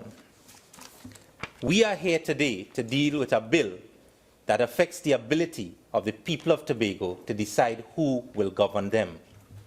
And that underlies the importance of the process that we are engaged in here today. And Madam President, it is through the parliamentary channel that many people, most people, are educated about what we do here as a parliament. So that for those who are listening and for those who are viewing, Section 33 of the Representation of the People's Act, which is the core of why we are here, as well as Section 22 of the Tobago House of Assembly Act reads, Section 33(1), an election shall be instituted by a writ of election issued by the President under the seal of the President of the Republic of Trinidad and Tobago, addressed to the returning officer for the election, written by Ria Tate. Faris. Sorry, 19th January 2017. Faris, process will be legal. So I will do what Senator Mark didn't do and read what is in quotes. This is the Honorable Attorney General. I am quite confident that it is a proper election afoot. The law is available for anyone to challenge it, the election date. But I feel confident that if this thing went to court, the propriety of the election would be established, he said. The Honorable Attorney General. That is what was in quotes. He wanted it read. I've read it. So why are we here? Why are we here when the legal advisor to the cabinet, the guardian of the public interest, and the legal advisor to the government has claimed paternity to this, that there is nothing wrong with the election if it goes to court? I am confident, I'm quite confident that it is a proper election afoot. So why are we here? Why are we engaged in this process?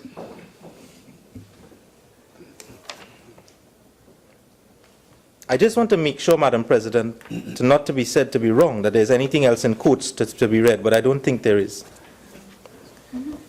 The Attorney General, from what Senator Marcus said, indicated, stressing that the government had no role in this exercise, said he had taken the opportunity to take advice from senior counsel on this issue. Well, Madam President, it just bothers me. If the government had no role in this exercise, why is the Attorney General taking advice from senior counsel in something that doesn't concern the government, according to the government? And who paid for that legal advice? It was the taxpayers. It is the taxpayers. It belongs to us. But we will not see it. But I will get it. Have no fear. Madam President, we were gratefully... I want to know about when you're going on the range. Don't tell you about taxpaying dollars. What do you do on the range? Senator Ramdeen, please. But No, have a seat, please. First of all, address me. Second of all, if someone is addressing you across the floor and you choose now, it doesn't matter. I'm hearing what you're saying. So stop it. Address me, invoke a standing order if you need the protection of the chair. Okay? I'm obliged, Madam President. Madam President, we were provided in Honorable Attorney General, please, could we listen to Senator Ramdeen in silence? We were helpfully provided, Madam President, and I'm grateful to the staff, with material in the form of 2 letters, one both dated the 19th of January. Senator Mark quoted from one, and I will not repeat what Senator Mark quoted. In the letter of the 19th of January 2017, written by Mr. Ramesh Nanan, the Chief Election Officer, to His Excellency Mr. Justice Anthony Thomas Quinas Carmona, ORTTSC, Tobago House of Assembly Election 2017. On the first page of that letter, it reads, also on December 14th, 2016, the Secretary to His Excellency the President advised the Chairman, Elections and Boundaries Commission in the following terms. And this is important, Madam President. I am directed by His Excellency the President to inform you that after consultation with the Honorable Prime Minister and the Chief Secretary, Tobago House of Assembly, and in accordance with Section 22(2) of the Tobago House of Assembly Act, Chapter 2503, His Excellency has fixed Monday, the 23rd of January 2017, as the date of election of members to serve in the Tobago House of Assembly, with the consequent nomination day being Tuesday, the 3rd of January 2017. And overleaf on the second page, 5th paragraph, Mr. Ramesh Nanan says this: the Commission has received legal advice from senior counsel that while the calculation of the 14-day period from the issue of the writs of election was in accordance with Section 159 of the Act, that is the ROPA, and nomination day was correctly computed as January 3rd, 2017, an election date of January 23rd would not meet the requirements of Section 33(3)(b), as it does not comply with the requisite 21-day period. That's right. You see, Madam President, we will support this bill because we care about the people of Tobago. We will support this bill because we understand the importance of the democracy of Trinidad and Tobago. But we will support this bill, but those who have been responsible for us being in this position must take responsibility for what they have done. And having said that, we must not try to get away from it by saying blame must not be ascribed. Responsibility must be ascribed to those who are vested with responsibility to do what is right. And having said that, I want to say that we should be grateful to the Elections and Boundaries Commission because they were vigilant enough and they carried out their duty in a manner that has brought us here today and protect the people of Tobago from participating in an election that would be illegal. So whereas the people of Tobago could not rely on the Honorable Attorney General as being the guardian of their interests, we are thankful to the Elections and Boundaries Commission for doing what they are mandated to do under the law and correct the error that was perpetrated upon them. It was the Elections and Boundaries Commission that wrote to His Excellency the President and brought this to his attention. It was the Elections and Boundaries Commission that was responsible enough to seek legal advice and to find out whether what was transpiring was in accordance with the law. And that was when the guardian of the public interest was going to allow an election to go on that would have been illegal according to the law. And I want to place a pin there, Madam President, because I want to say frontally that I do not accept that what we are doing here today by debating this bill, an act to validate the date for the taking of the poll in the election of assemblymen to the Tobago House of Assembly and for related matters, is going to solve the problem of the people of Tobago. And I want to put that on the record, that I do not believe that what we are enacting here is going to cure the illegality that has been perpetrated, and I will explain why. But Madam President,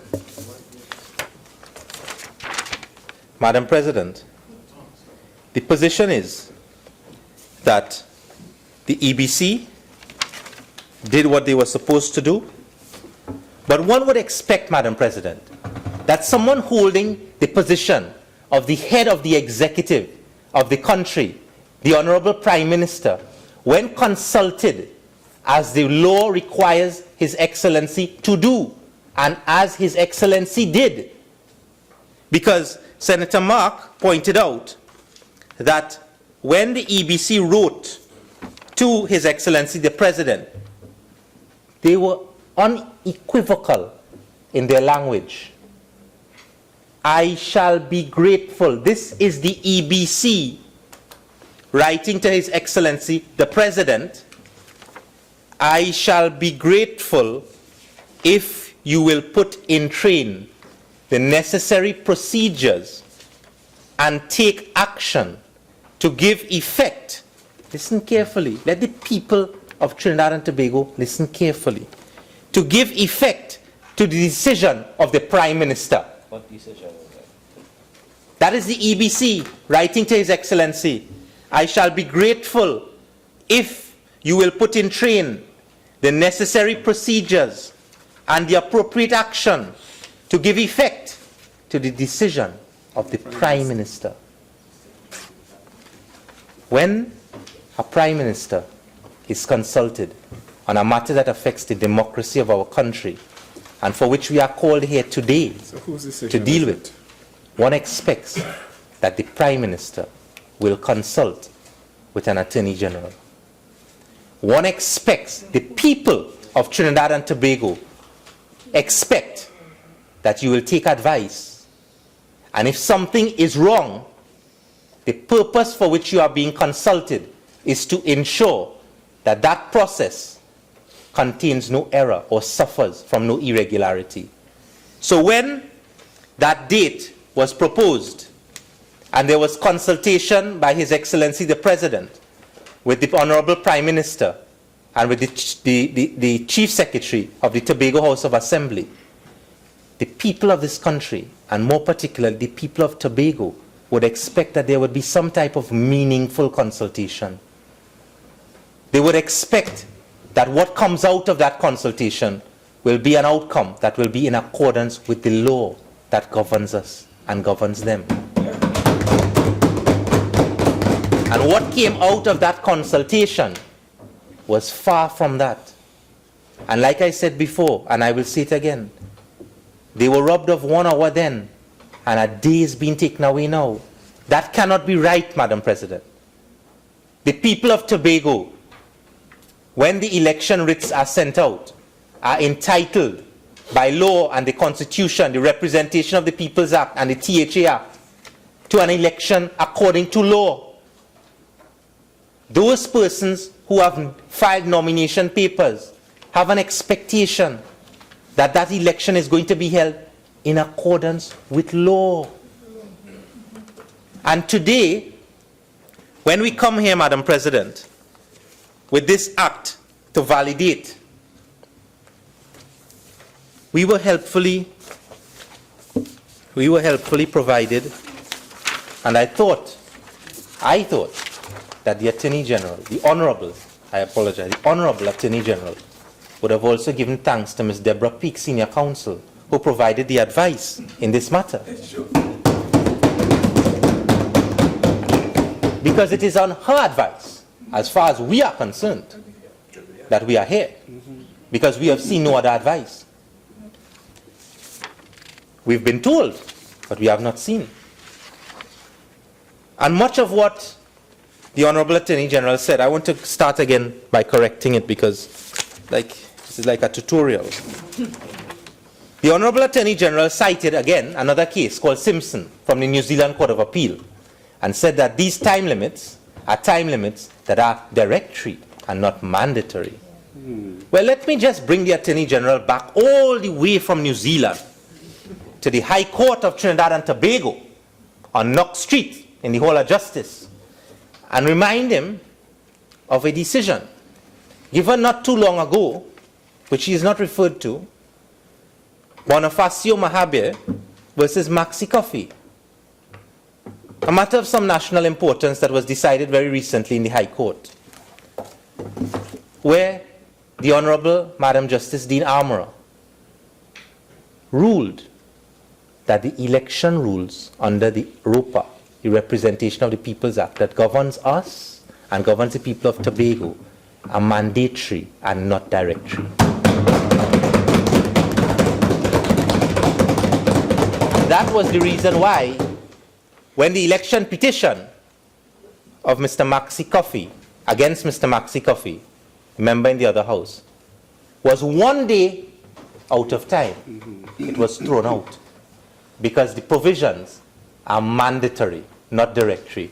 So let us not go to Simpson and the New Zealand Court of Appeal. We have our own learning right here. Perhaps I wouldn't be disturbed, Madam President. I have more important things to deal with. I was amazed when I heard the contribution of, I was listening to it on the parliamentary channel on 105 yesterday, and listening to the very stirring contribution by the Honorable Attorney General. I thought it was a brilliant contribution, Madam President. I want to put it on the record of Hansard that I was amazed in the short period of time that the Attorney General had to prepare, the extent of preparation, case law, and opinion, and legal foundation that was laid by the Attorney General. And I wanted to come here and open my contribution today by congratulating the Honorable Attorney General for bringing us here and being so prepared in making his presentation. Only that last night, when I read the opinion of Senior Counsel, who I have the greatest respect for, Ms. Deborah Peake, I realized that it was simply a recitation of what Ms. Peake had put in her document and her opinion to the EBC. So the cases that were cited and the learning that was cited was simply a recitation, bereft of any true ingenuity on the part of the Honorable Attorney General. But we've come to expect that, and that is what we are accustomed to on this side. Senator Ramdeen, bring your contribution back to the issues without focusing so much on the Attorney General, okay? Yeah.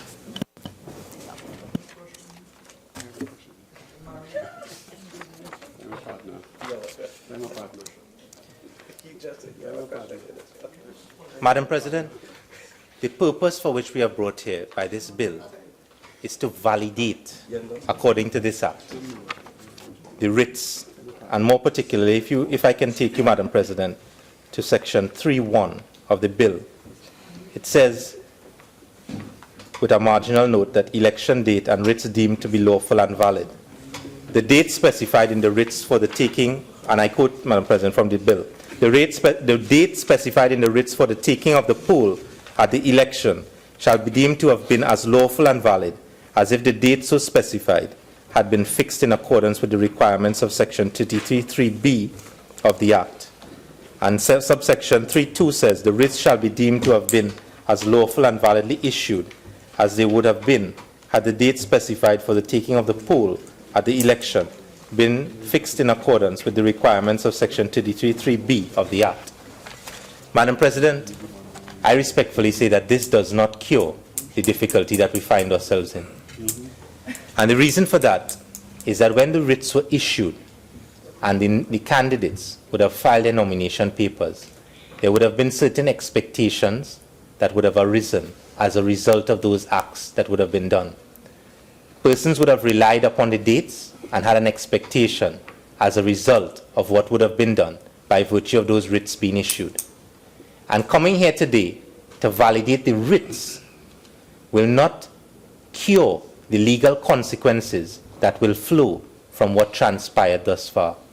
And therefore, whereas this might cure the issue with respect to the EBC and with respect to His Excellency issuing those writs, this document and what we are asked to pass here today by the Attorney General will surely open itself up to challenge in the courts. And I am of the view that if we come here to try and cure something that we all accept has been wrong, we should try and do it the right way. We should try and correct it in a manner that is not open to challenge. And we should correct it in a manner that we all feel would cure the illegality that has been committed. Because, Madam President, there is no issue here that what has been done by those who are responsible for doing it, and let me again say, those responsible for doing it are clearly set out in the legislation. In the opinion of Senior Counsel Deborah Peake, at paragraph 10, she sets out the conclusion of what has transpired. An election held on the 23rd of January 2017 will not be in compliance with the minimum period of 21 days between nomination day and polling day as required by section 33(3) of the Act. It will not. So you validating the writs is not going to cure that either. And when you go down to paragraph 17 of the opinion of Senior Counsel Peake, you see that having set out the options that were set out by the Honorable Attorney General, the opinion, and I quote, Madam President, the only practicable recourse appears to be for the Parliament to pass a validation act to validate the election. And it is because this is really a matter that we have, the people of Tobago have really, I don't want to use the term have a gun to their head, ma'am, but they are put in a position where there's absolutely nothing else that you can do. And the serious consequences that Senator Rambharat has indicated, stemming from the contribution of the Honorable Attorney General, that even if we try to move the election date, you find yourself in a position that it cannot be done, is out the seriousness of the consequences that we've been placed in. And the serious consequences that we've been placed in, because if the guardian of the public interest had advised, had taken notice to start off with, that there is an election in Tobago, and let us ensure that the election in Tobago is according to law, because I don't accept, Madam President, I cannot stand here and accept that around Christmas time, the tools are down, and we must take, and we must use that as a basis to excuse what has happened here. We cannot.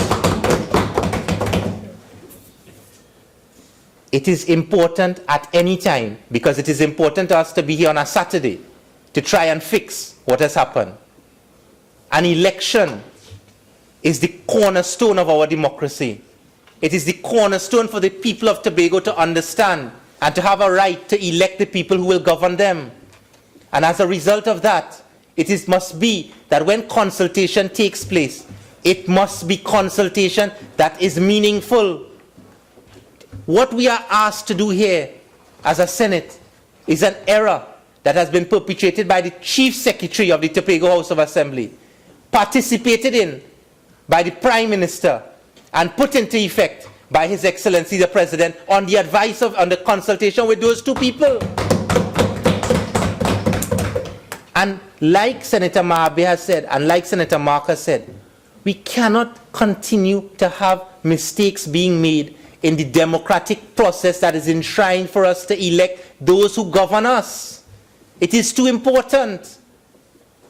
And what we should be hearing, or what we should be doing, is not coming to Parliament and continuing to fix the errors that have been committed. We have to do that. But we should be putting in place things to ensure that we do not have a recurring decimal of what is taking place. 5 more minutes. I'm obliged, Madam President. Thank you. We expect better from the guardian of the public interest. We expect better from the EBC. We expect better from those who are responsible for the process that we have been asked to fix here. And like the government always says, we don't propose any solutions on this side because we are opposed to them. Madam President, as with the SSA bill, as with the Marriage Miscellaneous Provisions Act, I will propose here again that we insert a clause in this bill to insulate this process from legal challenge by those whose expectations would have been triggered by the process that would have been engaged by the writs of election that were issued, that we accept now, were issued in error. Yeah. That is the proposal on this side. What we should be doing here, is amending the Representation of the People's Act to make what has already occurred legal. And that will be a better solution than this validation act that we are here before. So again, and I don't expect that it will receive any acceptance on the other side, as everything else that we have proposed, we will do our duty to the people of Tobago. We will do our duty by putting forward a proposal that what we should really be doing is either inserting a clause or amending the Representation of the People's Act. We have already indicated we'll give you the support to do it. Let us get it right. We on this side always have this slogan of, let us get it right. And we always make that statement on the basis that we on this side propose and support legislation that is in the best interest of the people of Trinidad and Tobago. I hope that what we contribute on this side, ma'am, will find some form of value to those on the other side, and that we can get it right in the interest of not only the people of Tobago, but in the interest of the democracy of Trinidad and Tobago. I thank you. Senator Shrikissoon. Thank you, Madam President. Madam President, having received the bill for today, and entitled An Act to Validate the Date for the Taking of the Poll in the Election of the Assemblymen to the Tobago House of Assembly and for related matters, I thought it necessary that I make a contribution to this bill at this time, because as a senator, an independent senator, I thought the need to actually go through in sequential terms what has actually happened and try to figure out what actually occurred and bring sense or meaning to it. I'm aware that the reason for today's bill is as a result of, and I would like to use the term just as Senator Mahabir did, an error that occurred, and I firmly believe it was an error, and one that I don't think had any ill intent associated with it with respect to the nomination day, the fixing of the nomination day, and the polling day as established according to the correspondence issued. The Honorable Attorney General went at length to read from a correspondence dated 19th January 2017, addressed to him from the Office of the President. And given that he did so, I don't see the need for me to read it again. However, I would like to highlight that there was a particular date in the correspondence that stuck out or struck me, and that date was the 14th of December 2016. And why that date struck me and remained with me, it's because, and if we go to Roman numeral 3, 4, 5, 6, 7, and 8, it said it was on the 14th of December that the Honorable Prime Minister informed His Excellency, the President, that he had no objection to the date. It was also on the 14th of December 2016 that consultation was engaged with the EBC and the necessary provisions or the necessary suitability approved. It was also on the 14th of December that His Excellency the President wrote to the Prime Minister acknowledging his correspondence indicating that the 23rd was a good date. It was also on the 14th of December that the Chief Secretary was also informed. And it was also on the 14th of December that the writs were issued and signed by the President. So in my mind, I'm trying to figure out, why is it that there's an electoral process that concerns the people of Tobago, and all of this activity is occurring on one day? And it may not be strange or it may not be uncommon, but for me as a citizen, I'm saying such an important event and such correspondence going to multiple stakeholders, why all on this particular day? And I couldn't figure it out.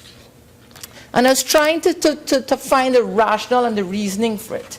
So what I did, I tried to work with the dates that were given, and I said, okay, if it is that the election, the proposed date was the 23rd of January, and it was nomination day was supposed to take, the election day was supposed to take place 21 days post-nomination, 21 from 23 would leave me to the 2nd. But the 2nd was a holiday. So was the 1st. And the 31st was a Saturday. So that left the only working day available to be the 30th of December for nomination day. And I'm seeing the Honorable Attorney General agreeing with me.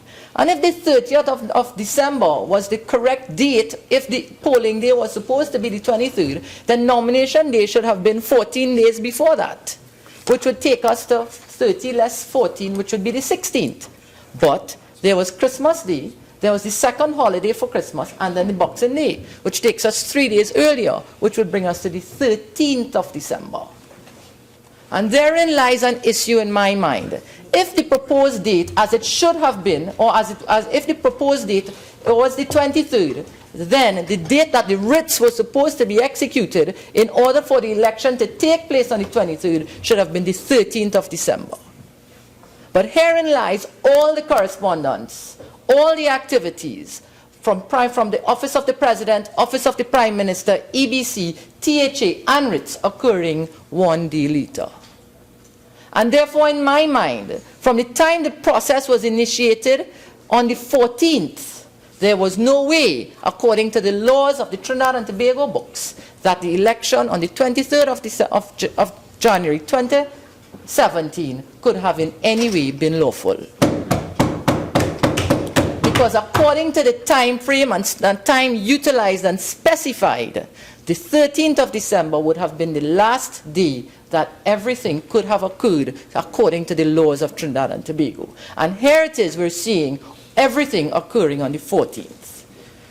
So having a mind like mine, and I'm telling you that I may not be as smart as everybody else in this room, but I like to go through step by step in a sequential way in order to make logic out of something. Why is it that the 13th was not met with all of the requirements? And so in trying to figure it out, I want to read into the record a letter dated 29th November 2016. But before I read this letter, I just want to refer to the first paragraph of the same letter the Honorable Attorney General read from 19th of January 2017 from the Office of the President, which indicated that by letter dated 14th November 2016, the Chief Secretary of the Tobago House of Assembly, the Honorable Orville D. London, advised His Excellency, the President, that in accordance with the section, and it flows from there, that the proposed date should be January 23rd. So then if the correspondence was received on 14th of November 2016, then why was there insufficient time to get the writs ready by latest December 13th? Why? And so it's in that context, I want to read this letter dated 29th November 2016, addressed to the Honorable Orville London, Chief Secretary, it was drafted and it came from the Office of the President. And it says, Dear Chief Secretary, pending primary elections for the Tobago House of Assembly. I refer to your letter dated 14th November 2016, wherein you informed me of the dissolution of the Tobago House of Assembly with effect from the 11th November 2016, pursuant to Section 22 of the Tobago House of Assembly Act. Skip to the next paragraph. In this regard, I hereby inform you that that Cabinet on the 24th November 2016 accepted the 11th report of the Elections and Boundaries Commission, the report on the boundaries of the electoral districts in the electoral area of Tobago in accordance with the Elections and Boundaries Commission, Act Chapter 2550. The relevant Cabinet minute was received by the Office of the President on the 28th of November. So here it is, having received the initial correspondence, the dissolution of the House on the 14th, we are now down to the 28th of November, bearing in mind that the 13th of December would have been the last official date that the writs could have been authorized or issued for the election to hold fast on the 23rd. Second to last paragraph says, further, in accordance with Section 4.1 of the EBC Act, the report is yet to be laid in the House of Representatives for its approval of the draft of an order by the President for inter alia, giving effect to the recommendations contained in the report. Upon approval, and this is the 28th, upon approval of the report by resolution of the House of Representatives, the relevant minister shall then submit the order to the President for signature. So after it is laid, then it has to go to the President for signature. And I want to just include or address the point raised by Senator Rambharat, that it is the role and function of the executive to lay the papers in Parliament. And so I went to the Parliament site to determine when was the paper laid. And the paper was laid on the 7th of December 2016. So if the paper was laid on the 7th of December 2016, then how can all procedural matters be met within that time frame if it is that the last official day for the election to be legal on January 23rd was the 13th? The paper was laid on the 7th. After the paper was laid, it had to be signed off by the President, and it is said that it was signed off on the 9th. The 9th was a Friday. Now, the last line of this letter says, subsequent thereto, the consultative process, the process that everybody referred to according to the THA Act, for the date of the elections to the Tobago House of Assembly shall be invoked in accordance with Section 22 of the THA Act.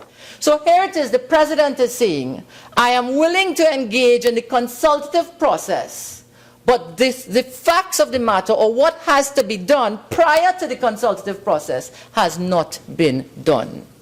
And so he has drafted this letter on the 29th, informing the Honorable Orville London that to this date, the 29th, it has not been done. The 7th was the day that it was laid. The 9th was the day on which it was signed. And now, it's only after the completion of that, which is at the 9th of December, that the consultative process that we are referring to in this House could have begun. And that was a Friday. And hence, the letter dated December 12th, out of the Office of the President, could have been issued, which was the next working day, which was the Monday, the 12th. And so the consultative process could have only begun on the 12th, with full recognition that in order for the election to be legal and according to the laws, that the writs had to be issued by the 13th. And that did not occur. The President, in my mind, according to the laws, issued correspondence on the 12th, still giving sufficient time for the election to be according to the date proposed. And hence we have the letter dated December 14th out of the office of the Prime Minister indicating, out of the office of the Secretary to Cabinet, and I think also from the Prime Minister, I can't find it right now, that says the Prime Minister has agreed that polling date, oh here it is, thank you, addressed to His Excellency Anthony Thomas Poinus Carmona on December 14th. I refer to your letter dated December 12th, wherein the time frame was still in existence and the election could have been held legally according to the laws of Trinidad and Tobago. It could have still been done. But the correspondence out of the office of the Prime Minister dated the 14th, when he consented to the date, was actually a time frame now pushing the election into and putting the date for the election at a date that does not conform to the laws of Trinidad and Tobago. And so, while I say this, I'm saying I am not here to ascribe blame to a particular institution, government office. But there has been a fundamental flaw in the entire process of arriving at the dates for the election to be issued, for the writs to be issued, for the papers to be laid. It was all rushed and it was last minute. And it was last minute from the time at which the initial correspondence received on the 14th of November gave sufficient time for the reports to be laid and for everything else to occur. And that did not occur. And the consultative process, which the Act refers specifically to, could not commence as a result of the delay in laying the paper and it being signed off by the President. And so as a citizen of this country, as Senator Ramdeen correctly said, are we here to make corrections to a situation that could have been avoided? And I am saying here today, having followed the timeline with the facts stated, it could have been avoided if proper care and attention and due process was followed. And that would have enabled the issuing of the writs by the 13th of December, which would have allowed the election and the people of Tobago to enjoy the election or to have their election on the said date as proposed. So I'm not here to debate and to postulate whether or not the 23rd was the correct date. I am saying if there was a desire to hold the election on the 23rd and the consultative process also resulted in the 23rd, then working with timelines and the laws of Trinidad and Tobago, the correct process according to the correct time frames should have occurred, and then we would not have been here today. But it did not occur.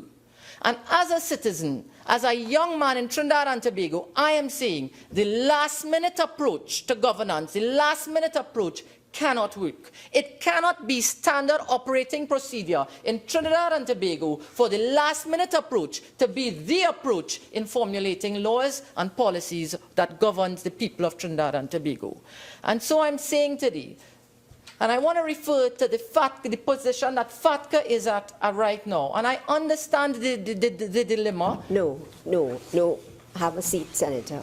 Listen, FATCA is right now being dealt with. Let's not anticipate any discussions on FATCA, okay? So guided by your ruling, Madam President. But what I'm saying in the context, I understand. Yes, I do assure you. Yes, is that we should not be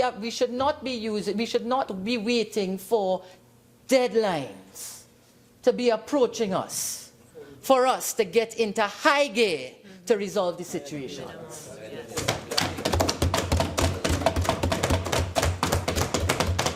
That is why I referred to it. So I'm so guided. I am so guided, and that's why I just framed it differently.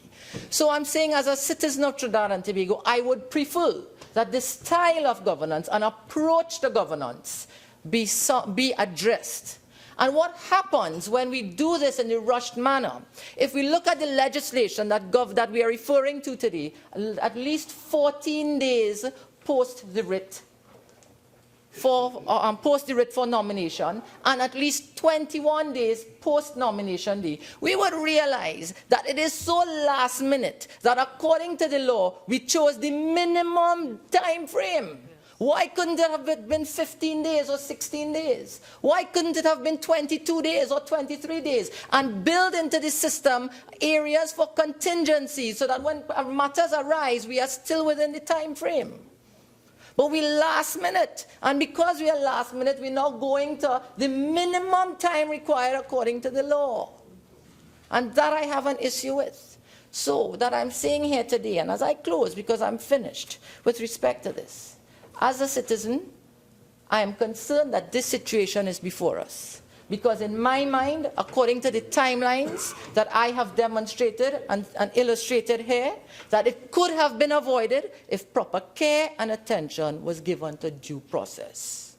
And as a citizen, as a senator of this country, I would prefer that this style of governance does not occur, and that proper planning be done and contingencies be built into timeframes so that our citizenry is not affected like this. I thank you, Madam President. Senator Ameen.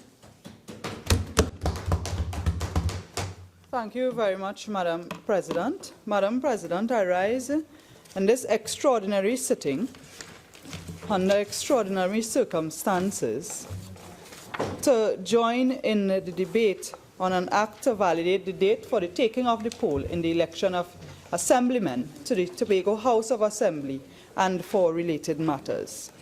I join this debate at a time where this extraordinary sitting meets Trinidad and Tobago with extraordinary circumstances, and when just on Thursday we had 6 murders in one day, and we are up to 36, an extraordinary high number of murders in this country, 36 murders in 20 days.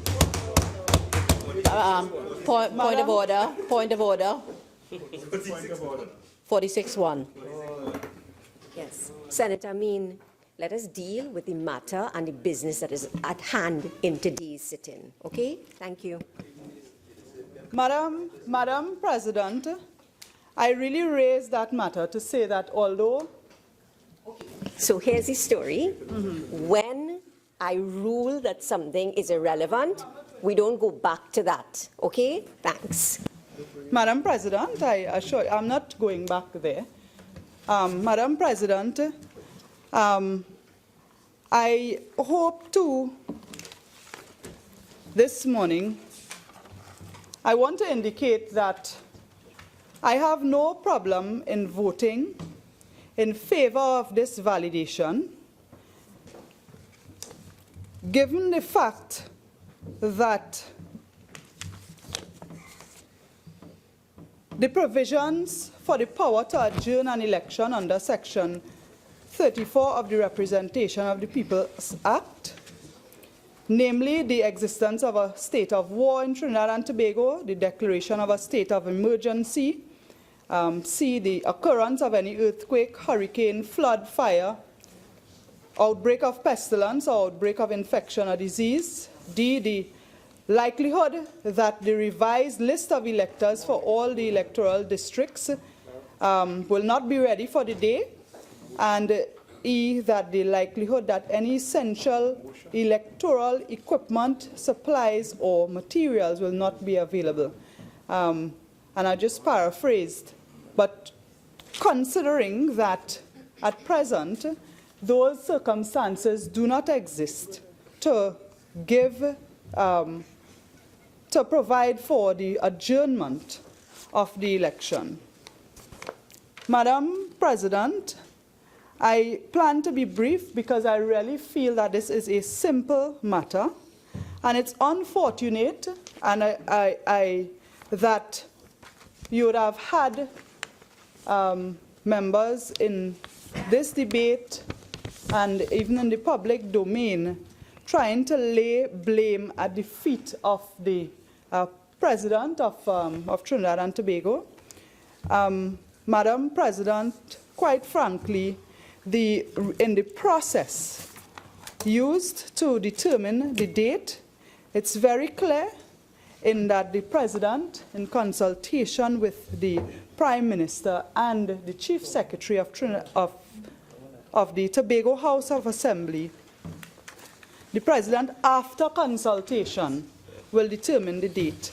Madam President, the Attorney General would have gotten some blows, so to speak, from the media, from the public, indicating that he has a big role to play in this matter in terms of accepting responsibility. And quite frankly, Madam President, I think had the Attorney General simply come forward and say, listen, there was an error, there are several entities involved in making this decision, and there is an error that has to be corrected. Rather than going on to lay blame at the feet of the President, I think maybe the public would have been a little more forgiving.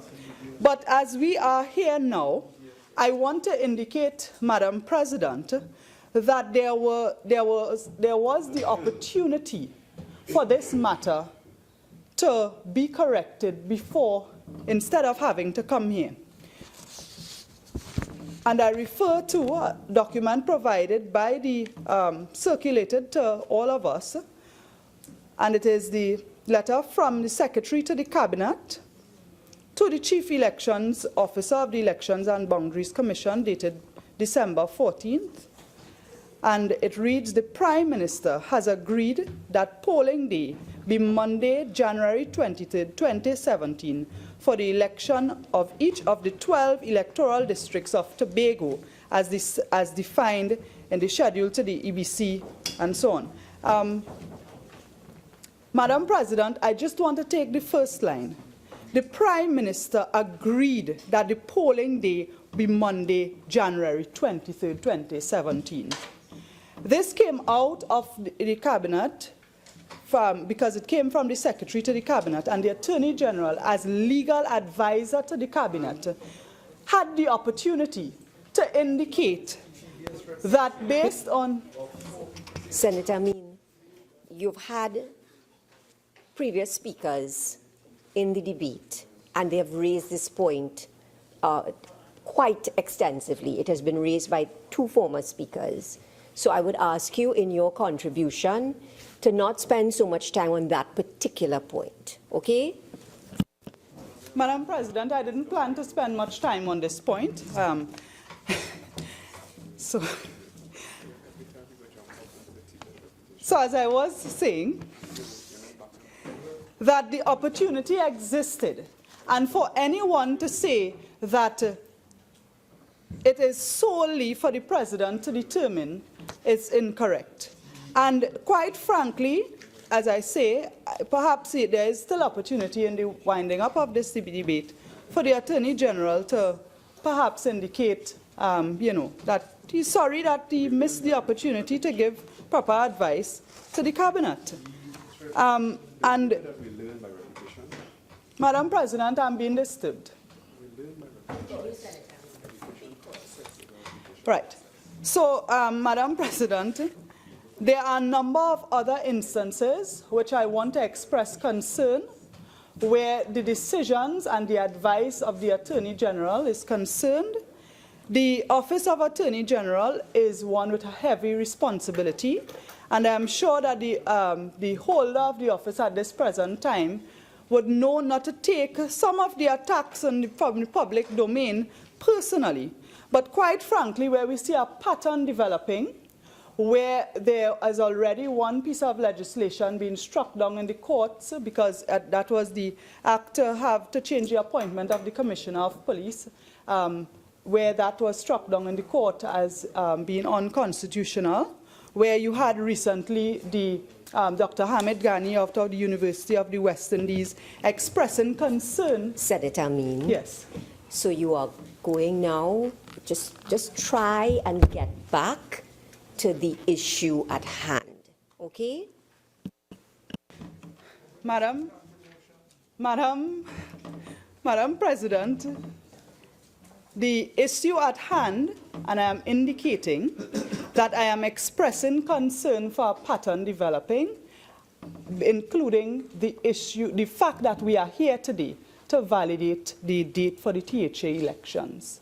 And I'm saying that the Attorney General has to examine what is going on, because there is a pattern emerging, including the fact that we are here today to validate this date. And the remark of the statement of Dr. Hamid Ghani is consistent with the slips and the slip-up after slip-up that is taking place. And the statement I would read, because the Attorney General is asking what statement. But the Attorney General, have a seat. The Attorney General, through the crosstalk, cannot ask you to make a statement that is irrelevant to the issue at hand. So be guided, Senator Ameen, by the standing orders and not by any crosstalk. Okay?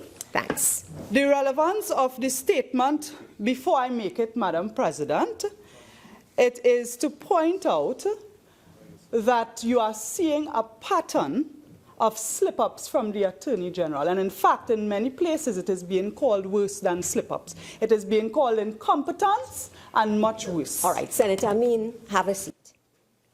This matter, you can make your comment, you've made it, but your whole contribution cannot be on comments made about the Attorney General. Your contribution has to go back to the matter at hand. And Senator Ameen, I have been on my legs a few times now to try and get you to address the issue. Okay? Madam President, I indicated before that the purpose of this is that this matter is not the first in a number of instances where the blame is with the Attorney General. And I expect, Madam President, unfortunately, that we may have instances in the future to deal with this matter. Quite frankly, Madam President, I look forward to a sitting, extraordinary or otherwise, that could deal with some really urgent matters in this country, such as the spiraling murder rate and the crime that is facing our country. I live, Madam President, in an area where there are a number of murders, and I look forward to the use of Senator Ameen, please, yes. I thank you. All right. Senator Ameen, let me just issue this statement. Please do not challenge the authority of the chair when the chair has made certain decisions with respect to relevance. I had made a decision prior to that when you were trying to raise about the issue of, I think you did it earlier in your contribution as well. So please don't challenge the decisions of the chair, okay?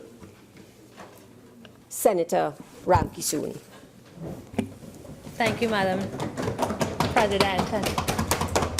Thank you, Madam President. I rise to just voice some of my concerns leading up to this debate.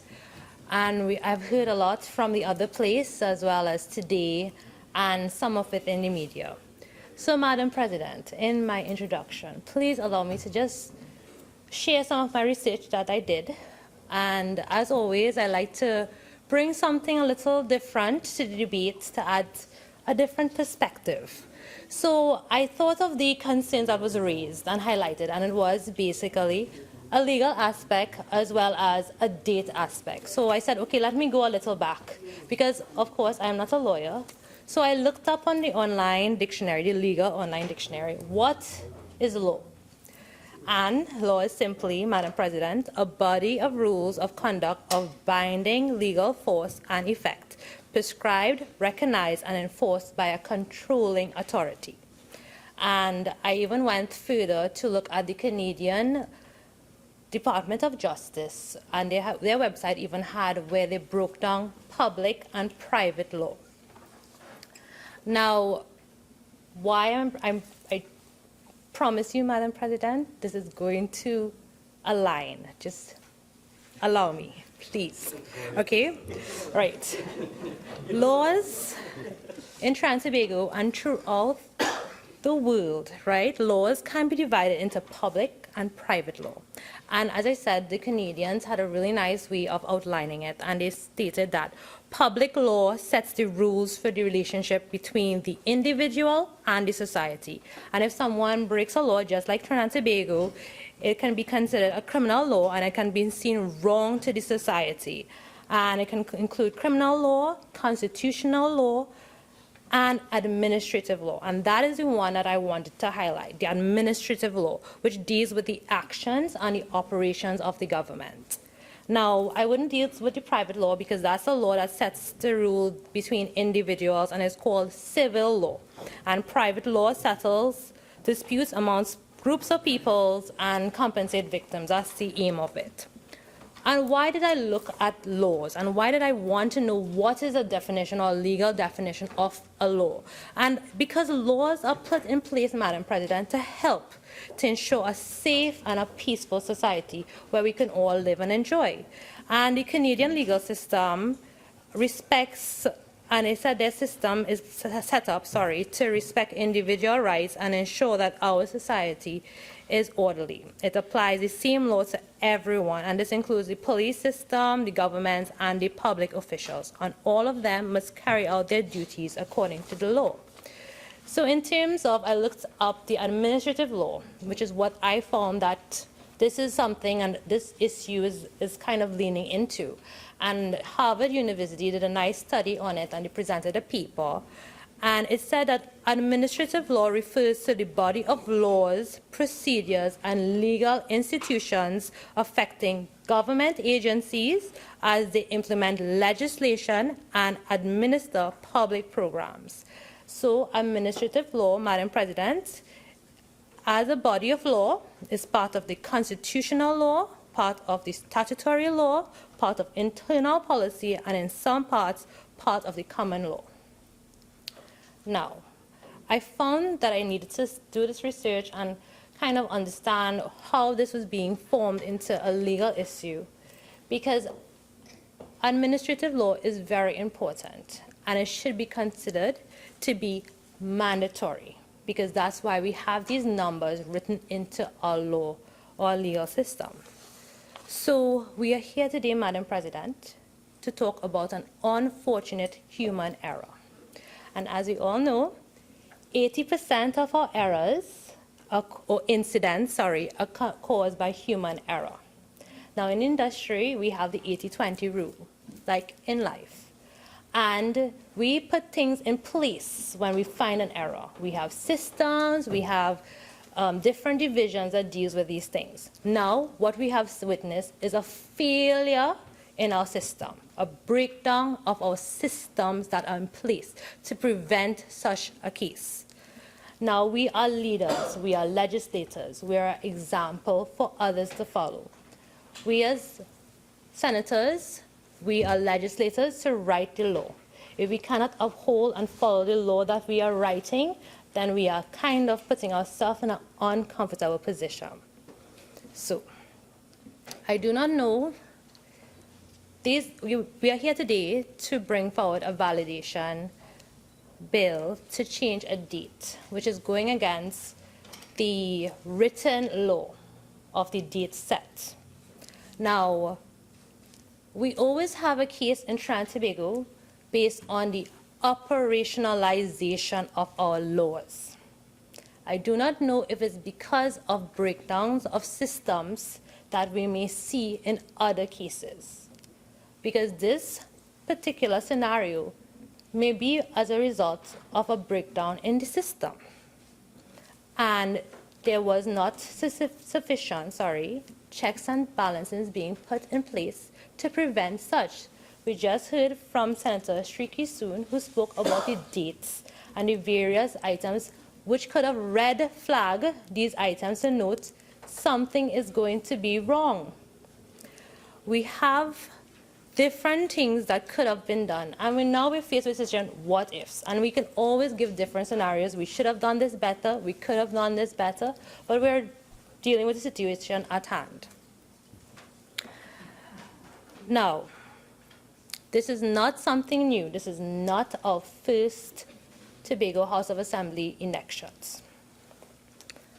And we have experienced personnel, like we have the very experienced Honorable Chief Secretary of London as a recommender, and we have the EBC as the experienced, functioning, independent body who's part of this. And Madam President, if you go to the THA website, there's a very interesting article on the dissolution of the Assembly. And if you look at it, and it was last updated on the 20th of January 2017, and it states, and this was an article pulled from, well, written in or posted on October 26, 2012. In moving the motion, Chief Secretary London said he would be recommending a date for the election to the President, and when that date was transmitted to the Prime Minister, he hoped that, as was the practice in the past, it would be accepted.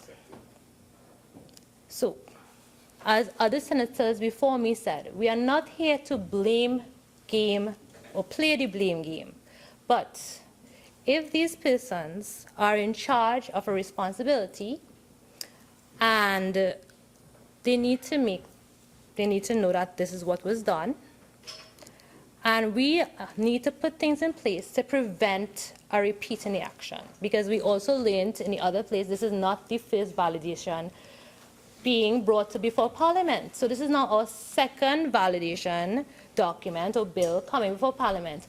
How much more is going to come in place before we learn from it? We have to have lessons learned, Madam President. I always speak about this. Yes, I'm one of the youngest, but we think of the future. That's why we're here. We want to correct the wrongs of today and make sure we prevent them from future.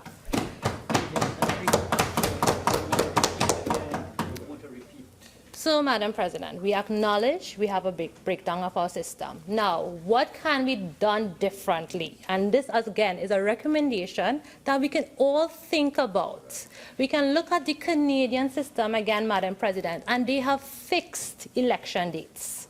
Now, I am not playing in the political arena, so I could speak bravely about this, Madam President, because I don't have any worries about a fixed election date. But to avoid errors and people being blamed and lying on human error, then we should definitely look at fixed election dates. There's no harm in it, Madam President, in putting it in our legal system or legislation, our acts, that the election should be held by the 30th of January 20, or every 3 years or something like that, or 4 years.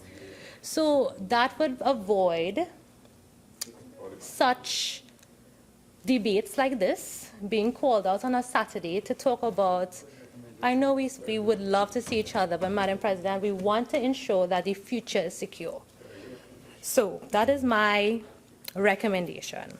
Now, I wanted to bring an analogy, Madam President, to this debate to simplify what it is that we are here for, and to show the importance, because sometimes we say small things don't matter, because like one day, what does one day have, how does it really impact me? Why should I have a 3-hour debate to talk about one day?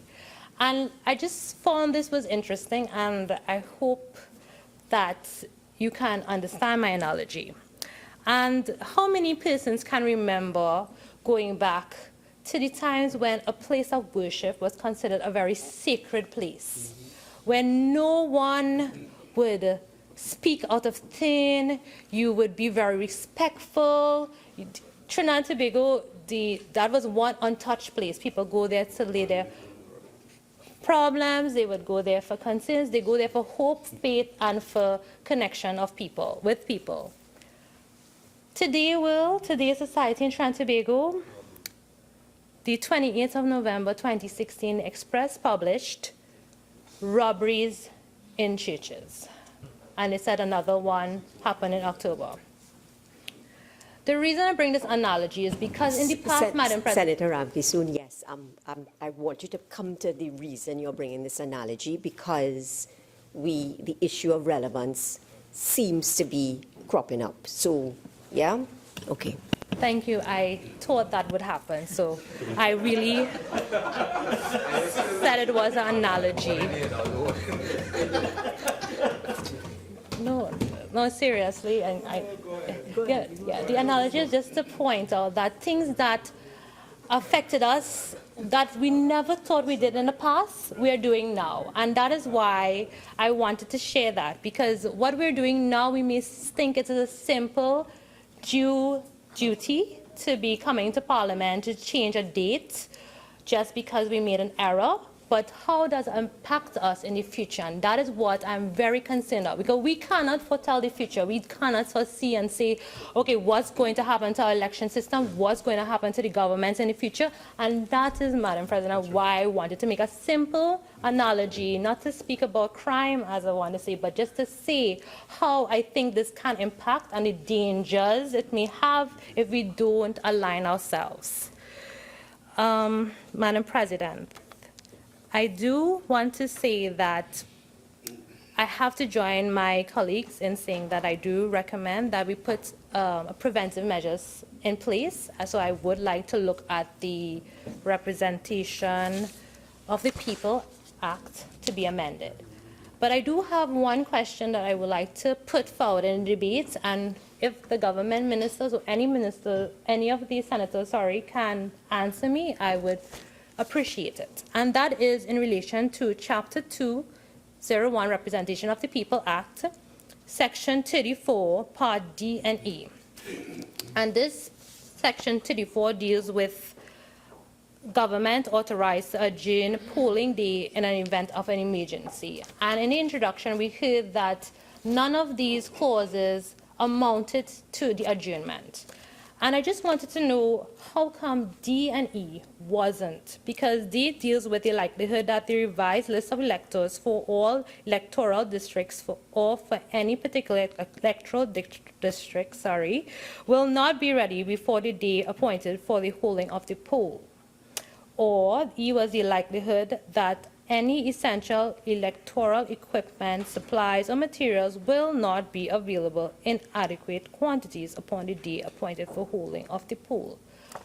And if it is just a date that is the error, and then we're saying that these are the reasons, how come we can't say one of these are a reason for the adjournment? And that is what I would just like some more information if this can be looked as an alternative measure or alternative reason to adjourn the poll. Because I thought these long listing had some merit in it. So, Madam President, as we all know, we are living in evolving Trinidad and Tobago. And my last point is that every statistical student, engineer like myself, any student who does maths knows that there are many equations and we have variables, things that will just change. We have no control over them, variables. Like I did maths for the maths in A-levels, and we would have to prove an equation and we'd have variables that would permit you to make some changes to try to reach the answer. However, in that same equation, Madam President, we had constants. And some things are just constant. So when we put in fees and numbers into our bills, we run the risk of having these constants come back at us. And then this is one of these clear highlights. So, Madam President, I cannot support this because it stands against my view of consistency and being consistent to show that we are adhering to our laws of Trinidad and Tobago. I believe in putting a message to Trinidad and Tobago to be law-abiding citizens, and I believe it starts from the top. Unfortunately, if we don't support it from the top, it will never trickle down. We have challenges with operationalizing our laws, and I have always said it here. We need to make an example, and I think, unfortunately, I cannot support this. I thank you. Senator Sturge.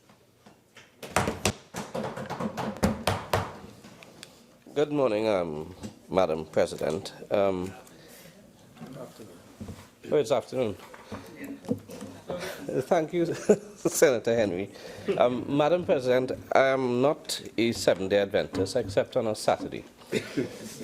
And that's because I have 5 children and I keep the Sabbath holy. That's the day when, in spite of not being seven-day Adventist on 6 days of the week, that's the day I make a soul connection, and I spend most of my day, even when the night comes and I fall asleep with them in my bed, I make a soul connection with these 5 little souls I'm responsible for. And you see, the thing is, I make that point because what would happen if I were actually a Seventh-day Adventist? Then I'd have to choose between my religious right and coming here today. And that I think is unfortunate. I'm not going to play the blame game too much, but it would be remiss of me if I don't comment on something mentioned by Independent Senator Mahabir earlier. And I am always in awe of the presentations of Senator Mahabir, and I'm sure most people are. He's a learned and distinguished man. But and I see he's knocking the desk. Let me knock it too. But I rise to simply state this little piece because when it comes from a learned and distinguished man, it may sound as though we are accepting and being defeatist about something that has crept into our culture. Senator Mahabir stated in his contribution that he understands why this occurred because of the time of year. I agree with him, but that's unfortunate, Madam President, because we can make the same argument for Christmas, then there's Carnival, then there's Easter, and then there's August. And when we look at the history and we go through the timelines, and I'm very grateful for Senator Shrikissoon for doing so, and I'm not going to do it at the risk of objections and so on. But when we look at the timelines, and not only the timelines, the persons involved, the parties involved in this operation, there were 3 or 4 missed opportunities to correct this wrong. And that is why I have to, whilst I agree with the analysis of Independent Senator Ramkissoon, because he's learned and distinguished, I have to say let's pause for a cause. And whilst he's right, maybe this is a time for us to start reassessing how we do things. Because as far as I understand it, the EBC has very limited functions. Now, I've looked at the standing order, and it refers to judges, magistrates, members of the Senate, members of the House of Representatives, and so on. So if I say something that might be construed as an attack on the EBC, I'm quite sure that that's covered by the standing orders. But what I wish to say about this, your one function is to get this right. And you get it wrong. Yeah. And how often are you required to do this? Every 3 years, every 4 years. With respect to local government elections, you are required to do this every 3 years. With respect to the THA, 4 years. I don't want to say with respect to a general election 5 years because that wouldn't be correct, since we still have back pocket politics. And if you don't have a back pocket, you can pay it in your back forbes or your front forbes.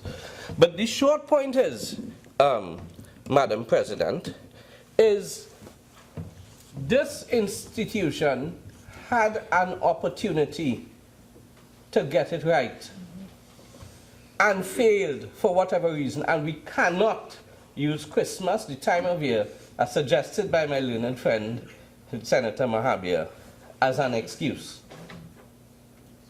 I posted something recently, and this is a week that I don't know.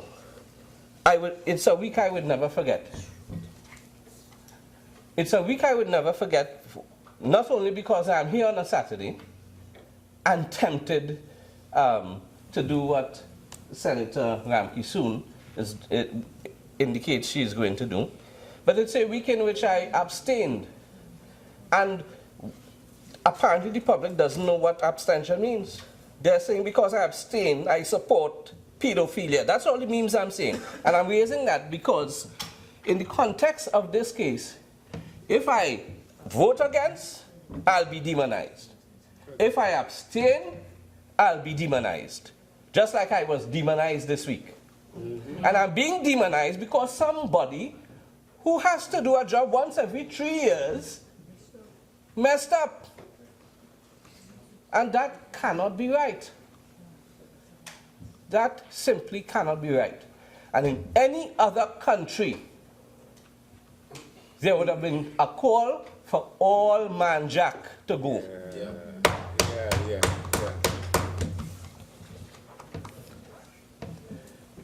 And I am tempted to say that every man jack, including Mr. Nanan, should go.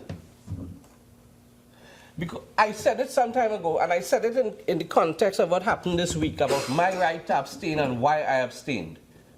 That we need to look again. We need to revisit. Maybe we have outgrown our watchwords. Because we are very indisciplined, very unproductive, and fast becoming very intolerant. So the watchwords of discipline, tolerance, and it's now corruption. But discipline, tolerance, and production are out the window. Oh my goodness. Because if you get it wrong, as they did, the EBC, is that not indiscipline?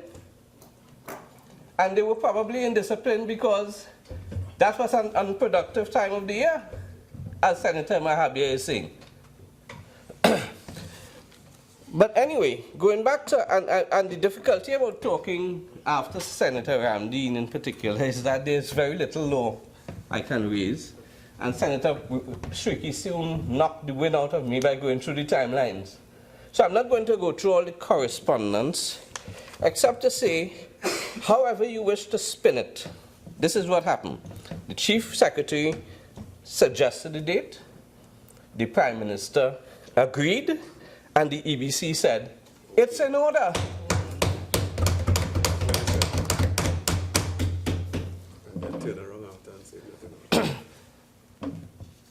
So, first blame Chief Secretary for suggesting a date like that.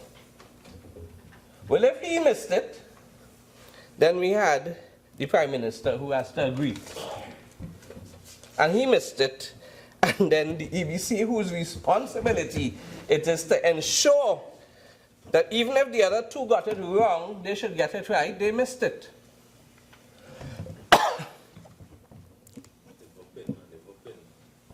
So what is that if not indiscipline? Probably caused by unproductiveness.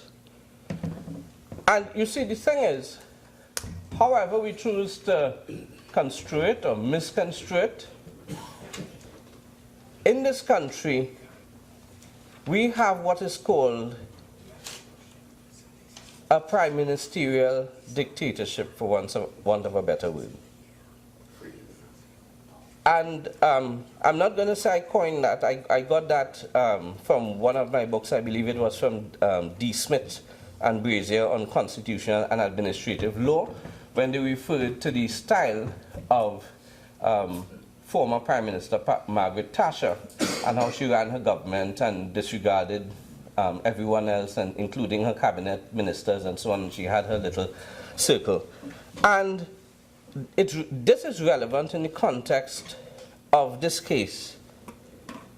For us to read out, as I saw yesterday, I watched the contributions on TV yesterday, and for us to say, well, let's read what the Constitution spells out, and let's read what the THA Act spells out, and it spells out that the President must set the date, and so on. That's not true.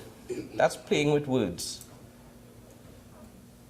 The President of this country cannot, whether it's in the Constitution, Representation of the People's Act, THA Act, he cannot come up by himself and say, I'm setting this date.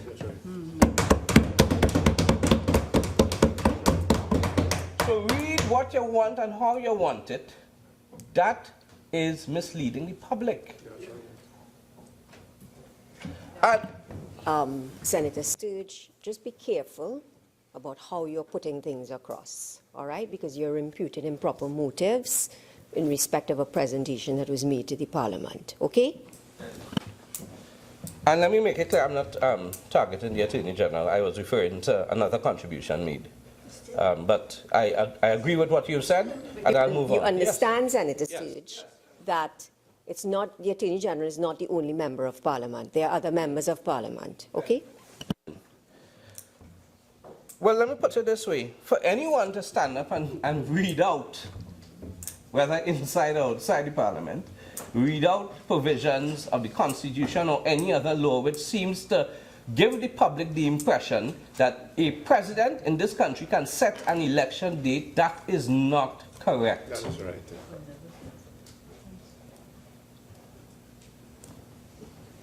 There are few instances, and this should be made clear, there are few instances in our Republican Constitution where the president can act on his own. One obviously is when he appoints independent senators. Good decision, as Senator Dan is saying. And the others would be like in the appointment of the EBC and so on. But there are few instances. There are few instances when he has an absolute discretion. Calling of an election is not one. So let us not give the public that impression. So when we look at the law, it says the Chief Secretary suggests. But the Chief Secretary, when we think about it, he's the deputy political leader of the PNM, if I'm not mistaken. So to suggest that the Chief Secretary, then Chief Secretary over in London, could say, look, I'm suggesting this date and I'm going to consult the Prime Minister after and tell him, look, this boss man, this is what I come up with. Yeah, that doesn't happen. It must be. Even if he writes and he say, well, I'm going to, or as he did on the website, well, this is the date I've chosen, I'm going to tell the Prime Minister after. I would be surprised if that's how it actually occurs. It occurs when he consults first of all, and the Prime Minister says, okay, let's go with this date. So the Chief Secretary suggested the date, and that's borne out by the correspondence. The Prime Minister agreed, and the EBC said it's in order. They confirm it's in order. And now we are seeking to validate an illegality and make it legal. That is something that must never occur again. Regardless of whose fault it is. So from today, let us resolve that we do not use Christmas as an excuse to say, well, it was Christmas time and we was drinking rum and pancha creamer. Let's not use Carnival as an excuse to say, well, yes, I'm 70 years old, but I have a 17-year-old to wine on down in Harris Purbanad. And let's not use Easter as an excuse. And let's not use August as an excuse, particularly when we have a single role to perform. It's not like the rest of us. Things may miss all of us inside of here because some of us, in addition to being senators, we have other things to do. So you can't mess up, for want of a better word, and then come and ask us to fix this. And very well, and when we are fixing it in the process, we might miss things too.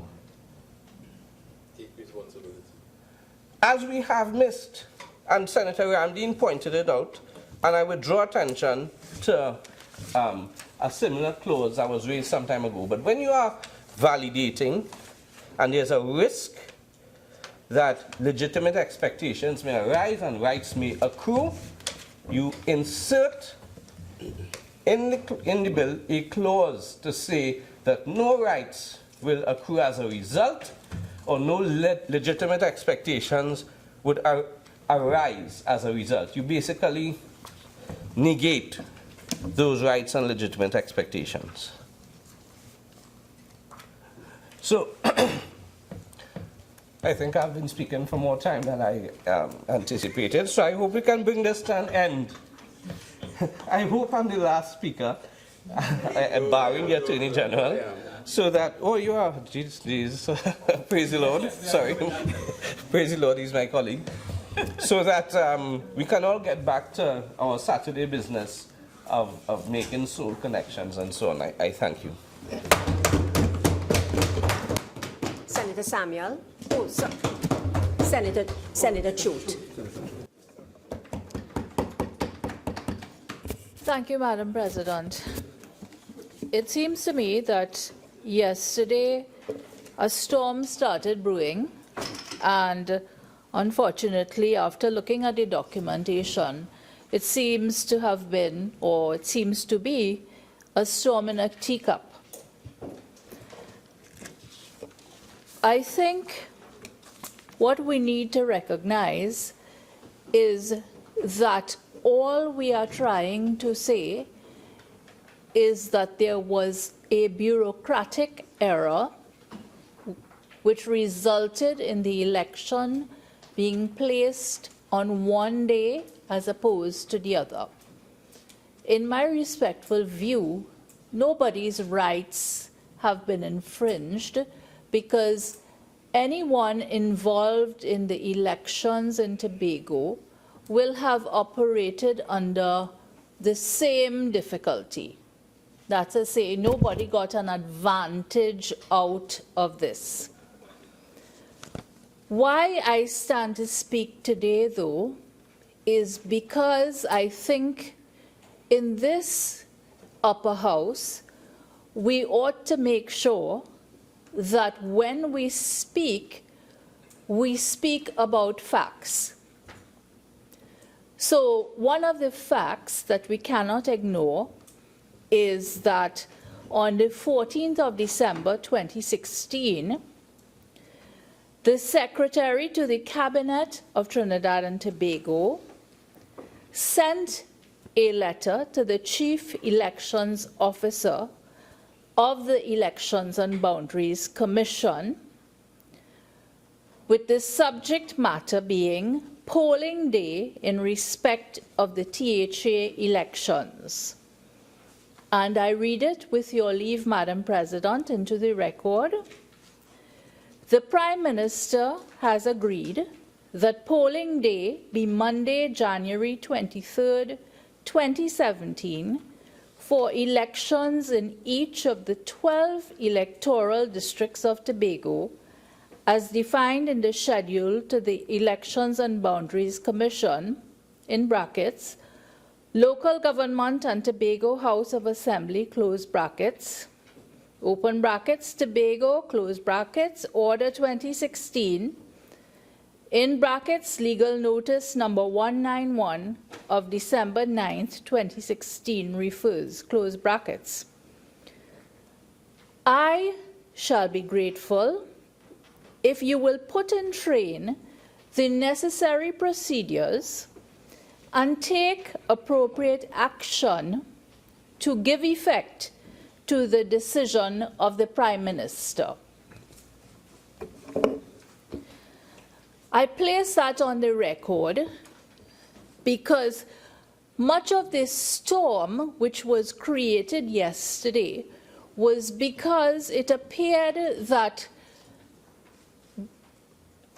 there was considerable finger pointing at different public officials, and much of it was unnecessary, unwarranted, and untrue, whether by innuendo or by direct language. As an independent senator, I will like it to be placed on the record that the innuendo that His Excellency messed up, he had the responsibility to get the date right. He had the responsibility because he had been given a legal advisor, and that this was all his fault is absolutely unfair, untrue, and disappointing.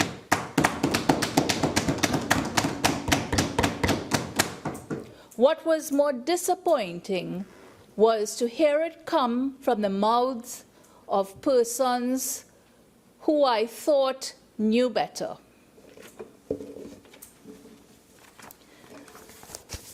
I think, though, that at the end of the day, even if this bill is passed and comes into law, the fact is we have to accept that it's likely to be challenged. Because when I read it and I saw that there was no reference to the standard clause of the reference to the sections 4 and 5 of the Constitution, I realized that this is a piece of legislation which is going to be passed by a bare majority, and therefore it is constitutionally vulnerable. I pulled up the legislation from Section 34, the infamous Section 34, and realized that when the entire Parliament, both upstairs and downstairs, had enacted a law and apparently had not fully understood the repercussions of what that law was going to do, the Parliament then got into session, and they, by a 3/5, I think, majority, they corrected the law and they enacted a piece of legislation which became untouchable by the courts. So I pulled that up for comparison to see whether what we are doing here today is really going to resolve the issue and put an end to this matter. And my respectful view, others are likely to differ, my respectful view is that it is not going to do so. All unfortunately that we are able to do is to say that the election should be permitted to go ahead on the 23rd as has been declared. And I don't think that that is a very big thing for the government to ask of the members of this honorable House. I think we ought to take into account what is going to happen with respect to the arrangements for the elections on Monday to the people of Tobago if elections cannot be held on that day. I think we have to take that into account instead of exercising or, using word play in the House and turning this whole thing into some finger-pointing exercise. So in my contribution, my very brief contribution today, I respectfully say that I support the bill, the proposed bill. I think we should support it because, unfortunately, it was a bureaucratic error. We have to think of the repercussions if we don't support it for the people of Tobago. And I regret that there is not some other way that we could have beefed up the bill to ensure that whatever outcomes there are from the elections would not be easily challenged in the courts. But there we are. Thank you, Madam President. Senator Samuel.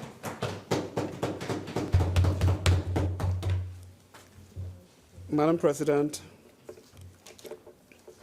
I too am thankful for the opportunity to be part of this strange debate, reenact to validate the date for the taking of polls in the election of the Tobago House of Assembly and for related matters. There are a few things I would like to point out, Madam President, and that is the word validate sends a strong message to me. It gives the idea that we are asked to recognize or establish or to illustrate the worthiness or the legitimacy of something. They're asking me as an individual to grant sanction to what we're about. But then one writer said to validate is to prove that something is based on a truth or fact, and that is not just acceptable. So the question is asked, what are we here for? And likewise, why we are here is tied into that. And if we are to think carefully, Madam President, and I agree with Senior Counsel Senator Chote, that the language, I sat attentively looking at the television yesterday as well as Saturday attentively. And the language appeared to be one of blame. As a matter of fact, Madam President, as I sat there yesterday, it reminded me as a young man sitting in the Queen's Park Oval. And in those days of cricket, we had exceptional spinners, Rafiq Jumadeen, Inshan Ali, Madam President. Those guys, when it comes to the game of cricket, were masters of the art of spin bowling. And I said to myself while sitting down there, I said, you know, if the presenter of this bill yesterday was a cricketer, he would have been added to that list. Because I felt as if there was a masterful kind of way of spinning and taking this act to validate and placing it directly in the crease of the highest person in the land. Which is so strange. Because, Madam President, what I found out is that later on in the years of my cricketing experience, what we used to do is that we used to study the spin bowlers. And we used to read them off the arm. And we knew when they were coming with special types of balls so we could play them and beat them. And I recognized as I sat here, I'm beginning to read the presenter's spin so that I could play it. And I can play it well. And it's no longer the mystery bowler, but people are reading it. That now, Madam President, spinning things are no longer easy because people are reading it off the arm. Madam President,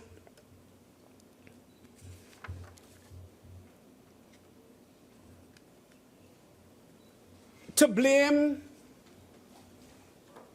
anyone for this may be seen as a mistake.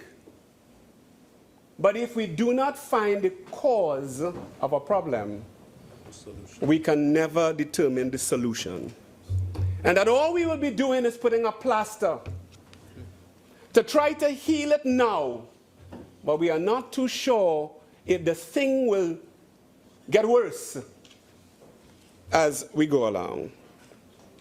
So, Madam President, the issue of the legality is important because for us to validate it, we must be sure that it is based on truth. It is based on fact. And it's not just based on finding a quick fix or a quick solution to remedy something. Because we know that quick fixes are not necessarily sure solutions to problems that we have in Trinidad and Tobago.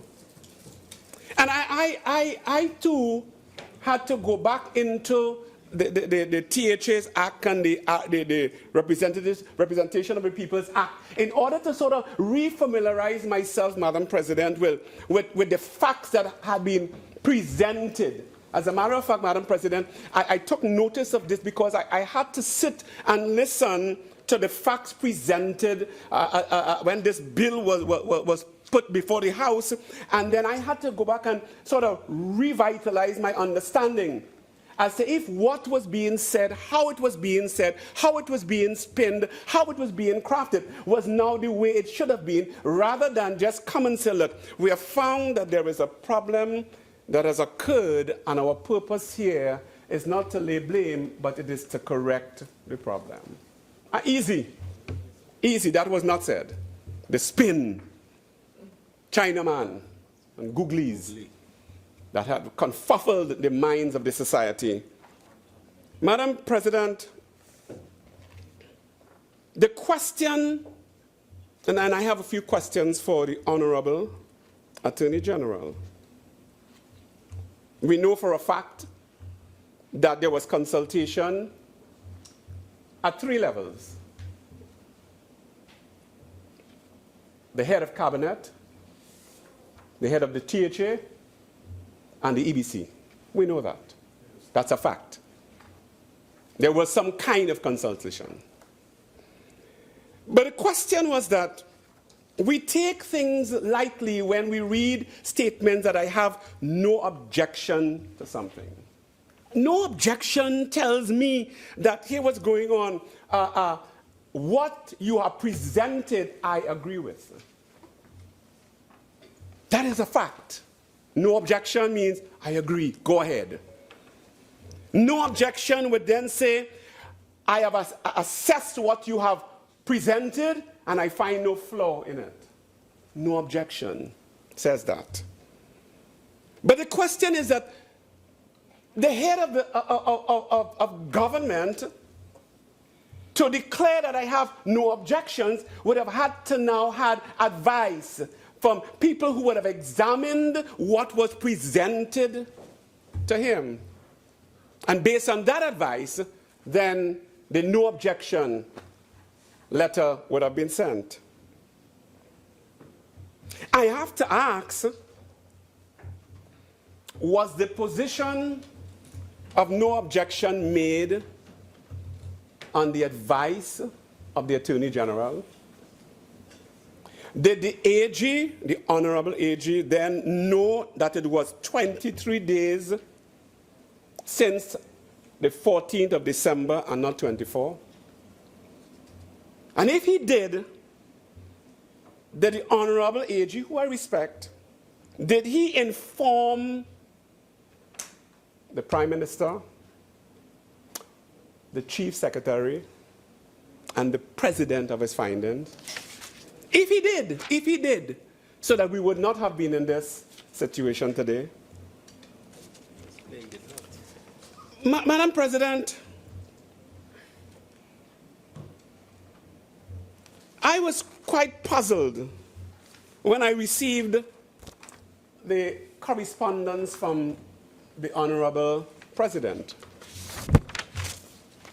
Because, and if I may just read a little part of it, Madam President, to show why I was disturbed. From the Office of the President. By letter dated 14th of November, I ask permission, please don't disturb me.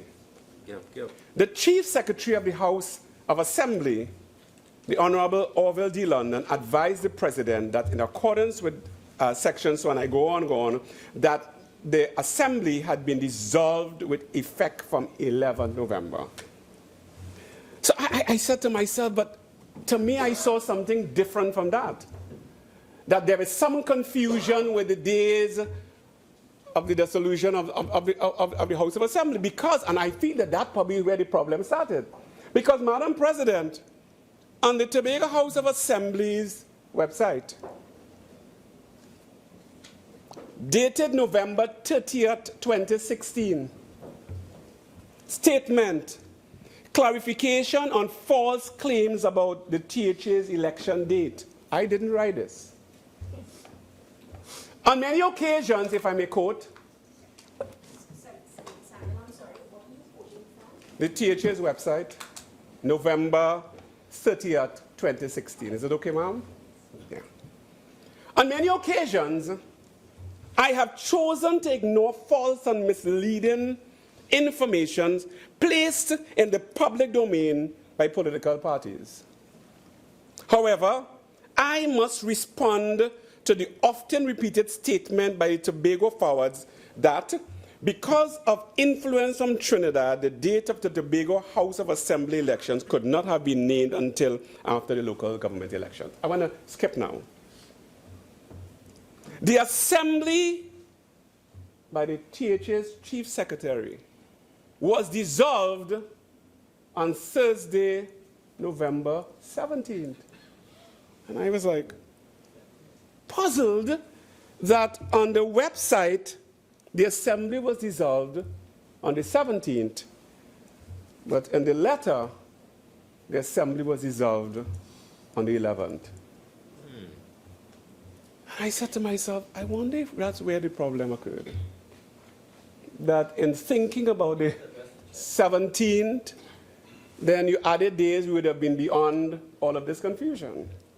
So there was a problem with which one to believe, which one was sent to the office of the president. Could it have been the wrong information? I don't know. There is a possibility that the wrong information was given to the president, and based on that, we are here where we are today. So there's a confusion. Not a confusion that came as a result of the letters. There seems to be a confusion on the date of the dissolving of the THA, Madam President. But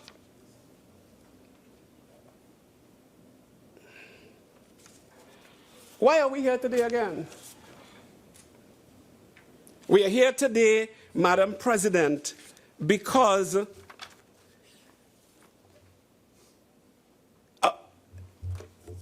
the President, the THA, Chief Secretary, Prime Minister, and the fact that the President, Madam President, clearly stated in his letter that the office of the President depends on the integrity and surety of information and timelines it receives from the relevant bodies, and this process informed the fixing of the date of the writs of election. That's clear. That's very clear, that the office of the President depends on the integrity and surety of information and the timelines it receives from the relevant bodies, and this process informed the fixing of the dates on the writ of elections. Who are those bodies? Those bodies, Madam President, are clearly defined. Senator Samuel.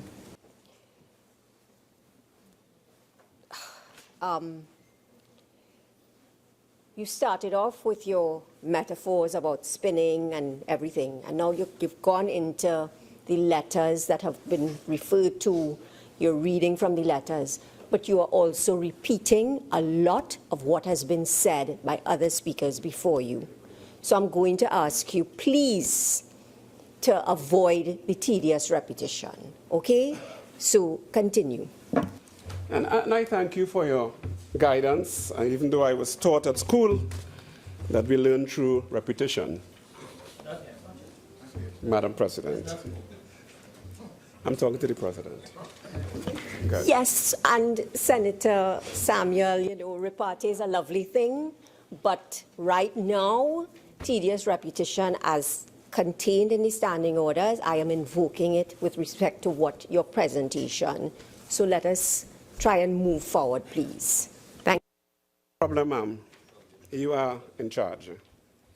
Senator Samuel, please. I do not, that sort of comment is not proper to the presiding officer. So please, thank you, and I accept it. Madam President, the other question I would like to ask the Attorney General is, thus far, and I hope he's hearing me, the people who would have voted those early voters would have voted in an election that's not validated, what is to happen if they have cast their votes already in an election that's not valid? And I think he will clear it up as we go along down the road. So Madam President, the issue here is simple, and we could have not been here if we had approached it the way it should have been approached and clearly defined the problem simply and say, a mistake is made, and we could have been out of here already. Madam President, I thank you. Attorney General. Madam President, I'm obliged to respond to the arguments put forward so far by the honourable senators, all of whom have spoken. I think that Senator Chote perhaps encapsulated quite succinctly the fact that we're dealing with, quote-unquote, as she put it, a bureaucratic error. The use of the word bureaucratic, I think, is quite appropriate because it involves a bureau or an office, and there are several offices that have certainly line of authority and passage. The Validation Act before us is the recommendation specifically of the attorney for the EBC, Mrs. Deborah Peake, by way of written opinion to the EBC, which has been disclosed to His Excellency the President, and His Excellency the President has caused communication to emanate from his office and has been sent to the Attorney General's office for action to be taken. Those are the specific and deliberate words used in the letter which has been read on many occasions so far. Senator Mahabir's point that perhaps this thing was something which escaped attention and that Christmas time was a joyous occasion and maybe just missed someone has been noted.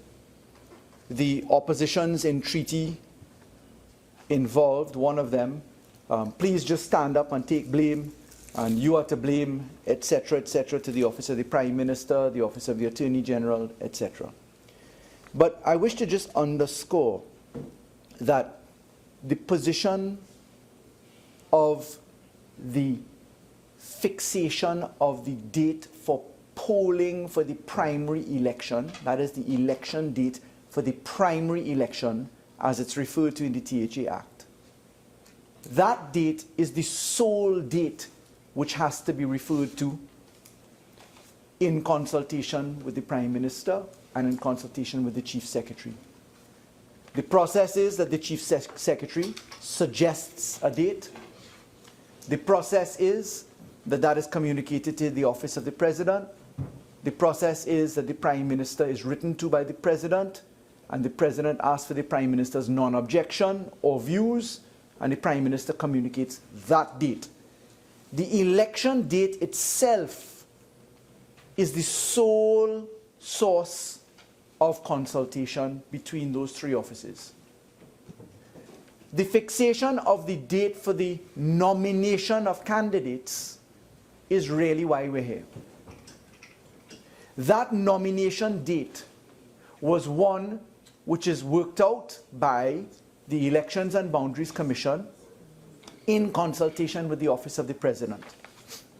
When those two entities confirm the nomination date, one has reference to sections of the law, I'll just put it in very simple terms, as to how one calculates the time for an election date to be issued in a writ of elections with the specification of the nomination date.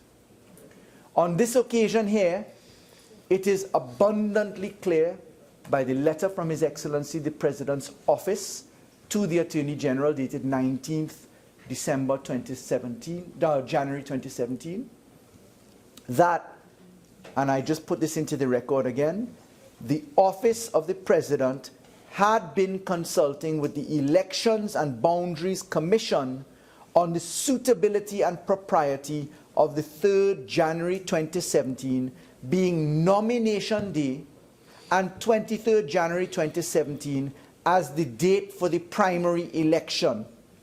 The EBC confirmed that same was in proper order. It's simply within those four corners. It is not for the Prime Minister to interfere with the business of the EBC, nor the Office of His Excellency the President. The process to be put in train, as requested by the Prime Minister, is work your way back from that date. In working your way back from that date, it was open for the month of December to be, the tail end of December to be a nomination date. Senator Shrikissoon has come to us with correspondence that none of us have seen, certainly, to give an explanation of his calculation as to the time frame by which the nomination date could have been fixed. All of that is essentially and quite respectfully irrelevant, because the fact is that His Excellency the President's office has stated in black and white at Roman 4 on page 2 that the consultation on the legality of the nomination date was had, and that the Office of the President and the EBC confirmed that it was in proper order. Okay, so did they get it right or did they get it wrong? It's arguable at law that there is an unlawful position or an irregularity of one day which can be challenged. That's a fact. I've already stated that no government, by virtue of the operation of the Constitution, can involve itself to seek to interfere in the process. That we considered, by way of lawful operation, that we could not get involved in that process. But I'll tell you now, having spotted the position, I certainly had discussions with the attorneys at law operating in the dynamic, and I certainly prepared as Attorney General a validation act, which I held in reserve. I certainly looked at the options 1, 2, 3, 4, and 5 as I presented them. In option 1, as I stated earlier, it was to allow the election to go and wait for it to be challenged, because I, as Attorney General, holding this office presently, I consider that I am estopped from involving myself by way of demanding that the EBC do one thing or the other. But I can tell you I certainly had conversations with the EBC through my attorneys to their attorneys, not directly with them, to say, look, I'm on standby. There are several options. This bill wasn't drafted overnight. This bill was drafted and sitting in reserve. Several options of them. The fact is, that sort of approach is what you do to proactively anticipate what may come, but you can't cross the boundaries constitutionally and tell the EBC and tell the Office of the President, from my point of view, that they ought to do something. The line of authority requested was to say, listen, you consider what you want to do, and when you, Office of the President and EBC, consider that you have acted one way or the other and that you wish to take another course of action, please let me know. The executive will be in a position to take such steps as you consider appropriate. That was the best that could be done. That's why I took care to point out the 5 options open to us. Now, I listened to Senator Mark making a very incredible contribution, full of sound and fury, talking about ineptitude and carelessness and recklessness and demanding all sorts of things, and not the first time the PNM dealt with illegalities, as he called it, went into certain validation acts, included a validation act which he said was an illegal, which was an example of PNM illegality cured by a validation act, quoting number 8 of 2010, which Senator Rambharat clearly pointed out to him, good Lord, please do your homework. That was your own government's act, where you sat as Speaker of the House of Representatives and participated as presiding officer in the thing which your government did. But that passed clean over Senator Wade Mark's head. clean over, ably assisted by the fact that there was no difficulty in passing over an aerodynamically designed construction as he has. And I say that to my learned friend. He knows the regard that I hold for him. The fact is, Senator Mark, if your argument, respectfully through you, Madam President, is to be accepted, then what you've really said is that the People's Partnership Government, that the UNC, which you're a part of, participated in illegalities. So is kettle calling pot black, respectfully. We went into the position of dishonesty and the statement by Senator Mark that people are considered, that this government considers that people don't read and that they're sub-intelligent. I had asked him to read the quotation from the article in the Express by Ria Tate, which he dealt with. Senator Ramdeen then obliged, putting eloquently, as any good advocate would, the fact of the stress and intonation in the article. For the record, the quotation as read out by Senator Ramdeen was as quoted. The question asked and the response given by me from that article is, I am quite confident that it is proper, that it is a proper election afoot. The law is available for anyone to challenge it, the election date. But I feel confident that if this thing went to court, the propriety of the election would be established. You see, it's exactly what I said in relation to the challenge in the 2015 general election. When asked my point of view in relation to that, raised by several others, I said the same thing. Because I was referring, and I didn't need to read and spell or dictate to an editor how to edit what I'm saying, that the substantial outcome of any election petition is that the election will be upheld, because the law is absolutely clear. You're looking to see if it's a free and fair election. Was the election validly held? And notwithstanding a court upholding that there was a breach of the election law in strict sense, that the election would be valid. That is what I meant and still say, whether it is in relation to the 2015 general election petition or the comment as asked for by Ria Tate in the Express as quoted in that article. So I respectfully don't need Senator Ramdeen to twist the argument, but he's entitled to do it, and I respect the fact that he's entitled to do it. What I found absolutely astonishing as a proposition of law, which to me is tantamount to a willful misrepresentation of the law, was the argument by Senator Ramdeen, where he said that the law is mandatory.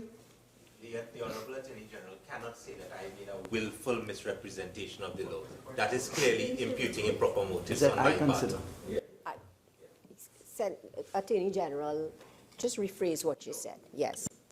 I said, and I'll rephrase it this way, that I consider the argument as posited a willful misrepresentation of the law. Perhaps I should put it another way. Let me remove the word willful. I consider it a gross misdescription of the accuracy of the law. No, Madam President.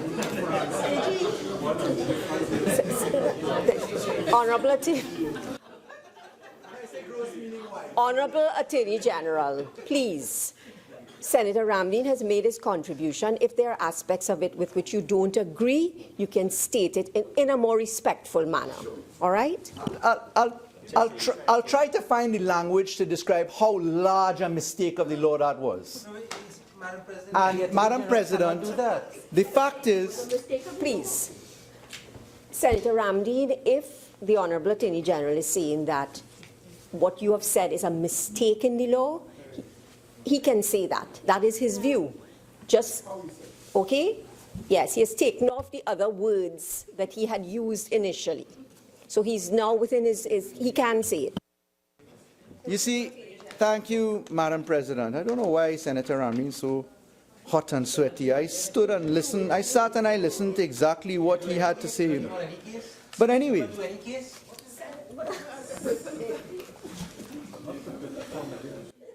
Senator Ramdeen, Honorable Attorney General, let us continue with the Attorney General's winding up, okay? And let's just continue. Senator Ramdeen. Thank you for protecting me from the whinings of Senator Ramdeen. Attorney General. No, listen. Thank you. Can I use the word howling or complaints of Senator Ramdeen? You see, I am certain that I have never done a case for $34 million. I'm certain of that. But anyway, Madam President, the large misrepresentation of the law, because Senator Ramdeen said, I don't need to go to New Zealand. I'm going to bring you back to Trinidad and Tobago. Let's talk about Bonifacio Mahabir. Right here in Trinidad and Tobago, the statement of the law is that the timetabling is mandatory, not directory. Big point. Save, he forgot to mention that the case of Bonifacio Mahabir was dealing with an election petition. And that the law is prescriptive in the time frames for election petitions. And that the Privy Council has said, and it is Devannair versus Yun Kwan Tech, 1967, 2 WLR at 846 per Lord Upjohn, the need for election petitions to be speedily determined is in the public interest. And that therefore there was a strict timeline to be viewed as mandatory for election petitions. It is not an election petition that we are speaking about here. We are speaking about an election writ. And the election writ comes before polling day. The election petition comes to challenge the election afterwards and to avoid public uncertainty as to who is government, who is not. Election petitions have strict time frame. An election writ, the law in relation to election writs is that the timetabling is directory and not mandatory. So he is comparing apples with oranges, the Honourable Senator. That is a large misdescription of the law. And I would be very nervous to take any legal advice from Senator Ramdeen. Very, very nervous. So is the Prime Minister. And the fact is, how could somebody get that so blissfully wrong? I would like to know. Blissfully ignorant of the law. An argument like that could be, Madam President. Honorable Attorney General, I think you've made your point about the particular case, so let's move on now. I think you have a crush on Ramdeen. You see? You see? No, listen. We're nearing the end of this. Let us just finish it, please. Honorable Attorney General. Yes, Madam President. All crushes aside. It's good to bring a little humor into the debate, but I can promise you, some people are not my type. I'm first of all a very happily married man. But anyway, Madam President, is the level that we are going to Madam President, as I continue, because there's no standing order that has been raised. Because I have Attorney General, Senator Samuel, and Senator Ramdeen on their feet. Really. Senator Ramdeen, please. Honorable Attorney General, continue. I didn't hear a point of order, so I continued. Thank you, Madam President. But, you know, people get a little jumpy when you're giving arguments that demoralize the positions that they come from. So anyway, Madam President, the fact is that the submissions that we've heard so far from the opposition just don't make any sense, with the greatest of respect. Senator Samuel says, don't play the blame game, but maybe he didn't listen to Senator Mark and Senator Ramdeen, because there was a lot of blaming going on there. So I don't know who to listen to. We heard Senator Mark say he's not prepared to support a particular position, the Honourable Senator. We heard Senator Ramdeen say they're prepared to support the position, but he raised an interesting position as to whether there needs to be a exception from expectation clause, and Senator Chote in fact referred to it. I too looked at Section 7 of Act number 15 of 2012, which was the law which the Parliament introduced and passed with a 3/5 majority to deal with the repealing of Section 34. And I'll remind that that was ex post facto in that particular case. And there was indeed a no rights created clause in Section 7 of that position. However, on this particular bill, I can say that I would like honourable senators to look at Section 4 of the bill, Clause 4. And Clause 4 of the bill says that all statutory instruments purported to be issued and all acts and things purported to be done pursuant to the writs before and after the coming into force of this Act are deemed to be lawfully and validly issued and done, to the extent that they would have been lawfully and validly issued and done had the writs complied with the requirements of Section 33(3)(b) of the Act. Now, I accept that that is in reference to the writs, but taking that as a springboard, one has to consider that when we look to this particular argument, the advice circulated by Mrs. Peake SC, which Senator Ramdeen says he respects, says that the only other option essentially is to consider taking steps to validate as we do now. The fact is, this is to be done by considering the writ itself alone, the 12 writs of election as we do now. But particularly, I want to point out the bill before us right now does not address any current legal proceedings. There are no current legal proceedings. Secondly, no one in particular is targeted. Thirdly, the result of the election is as yet unknown. It is unknown whether anyone would have been moved to lodge an election petition to challenge the election simply because the election has not been had yet. The persons who are presently complaining about the validity of the writ may themselves win the election,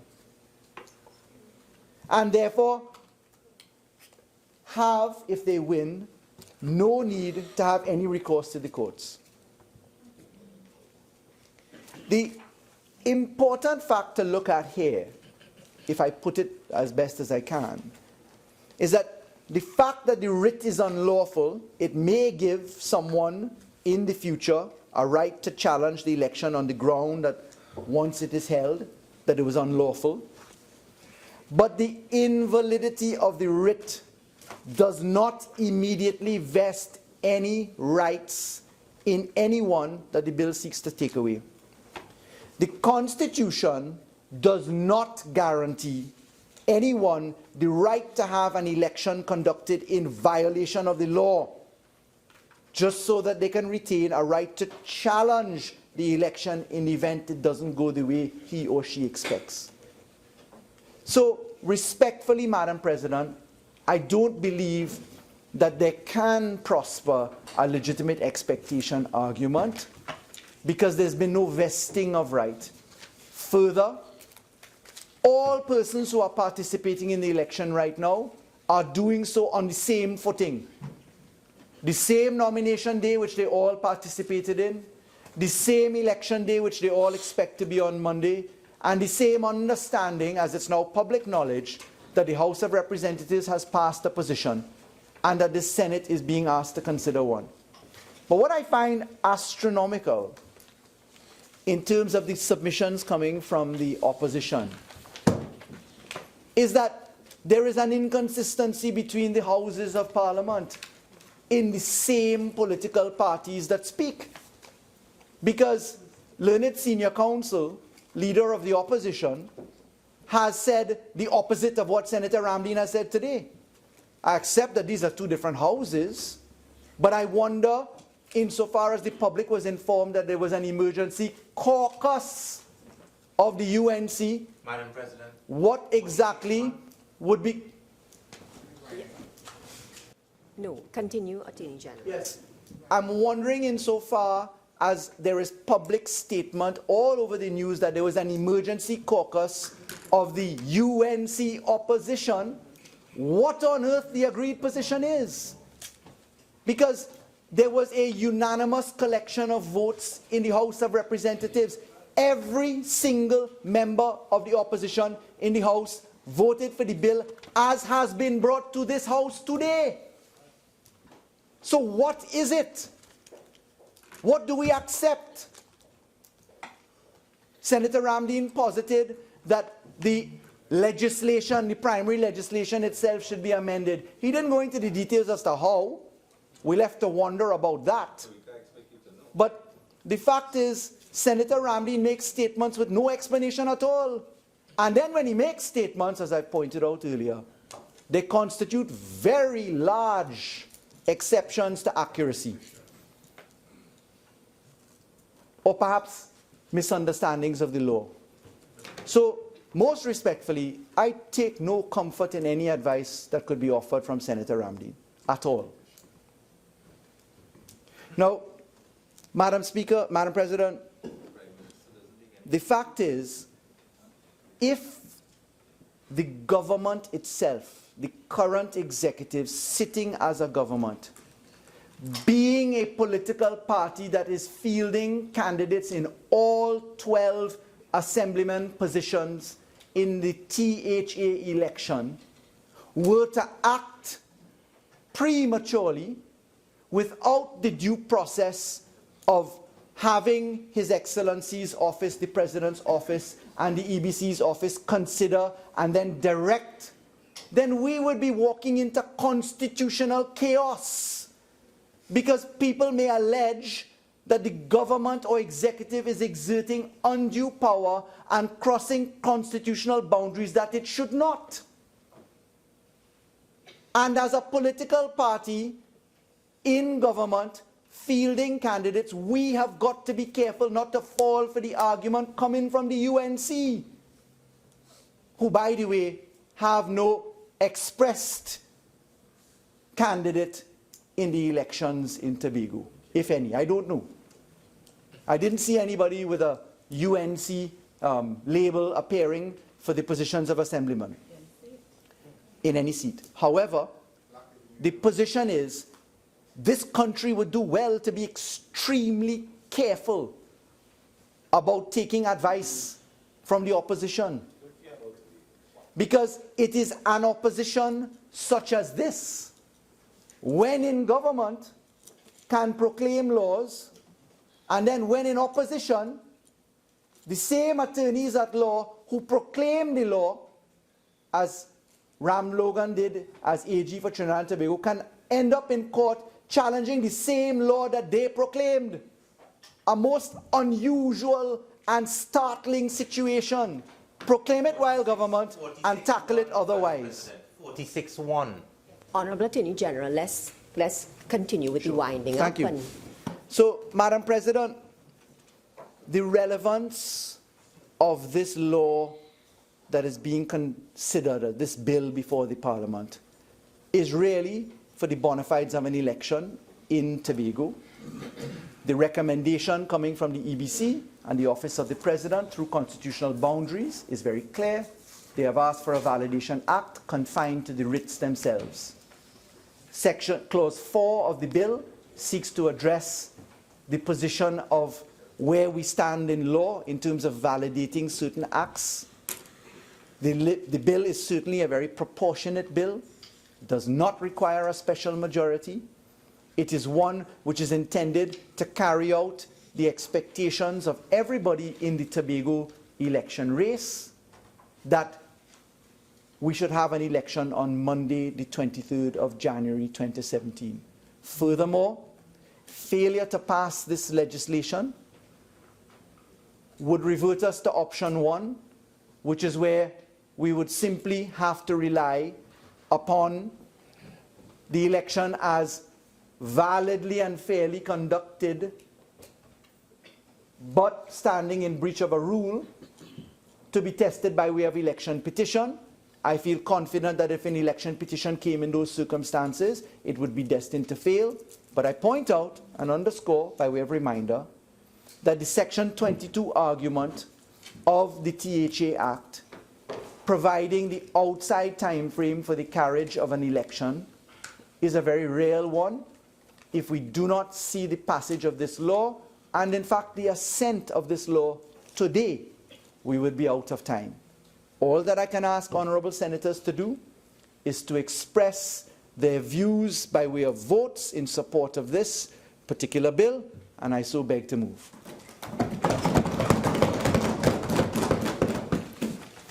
Honourable Senators, the question is that a bill entitled An Act to Validate the Date for the Taking of the Poll in the Election of Assemblymen to the Tobago House of Assembly and for related matters be now read a second time.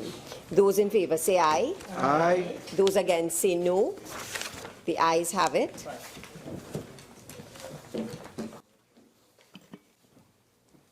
A bill entitled An Act to Validate the Date for the Taking of the Poll in the Election of Assemblymen to the Tobago House of Assembly and for related matters.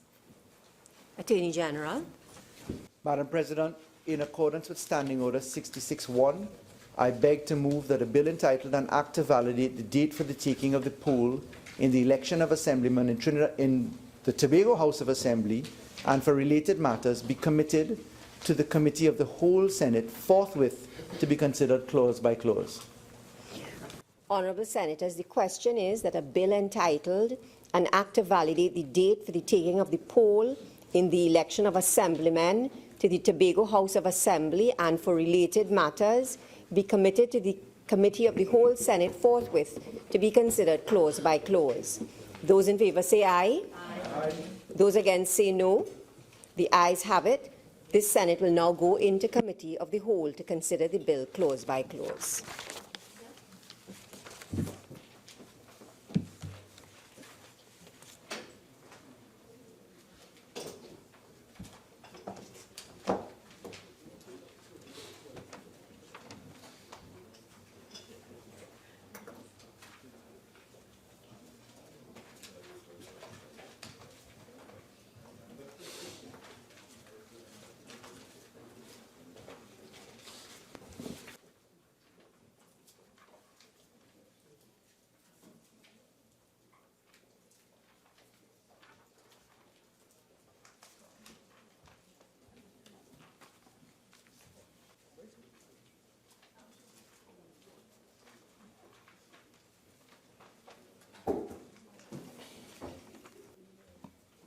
Attorney General, you ready? Yes, ma'am. Okay. Clause 1. The question is that Clause 1 stand part of the bill. The question is that Clause 1 now stand part of the bill. Those in favour say aye. Aye. Those against say no. The ayes have it. Clause 1 now stands part of the bill. Clause 2. The question is that Clause 2 stand part of the bill. The question is that Clause 2 now stand part of the bill. Those in favour say aye. Aye. Those against say no. The ayes have it. Clause 2 now stands part of the bill. Clause 3. The question is that Clause 3 stand part of the bill.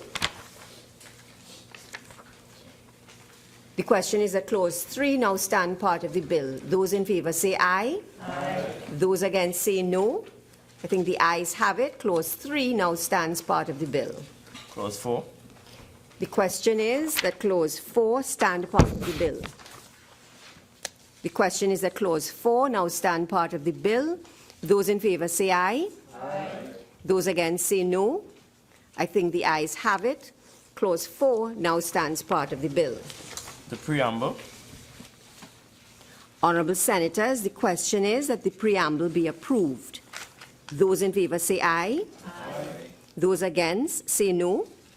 I think the ayes have it. The preamble is approved. Honourable Senators, the question is that the bill be now reported to the Senate. Those in favour say aye. Aye. Those against say no. I think the ayes have it. The bill will now be reported to the Senate.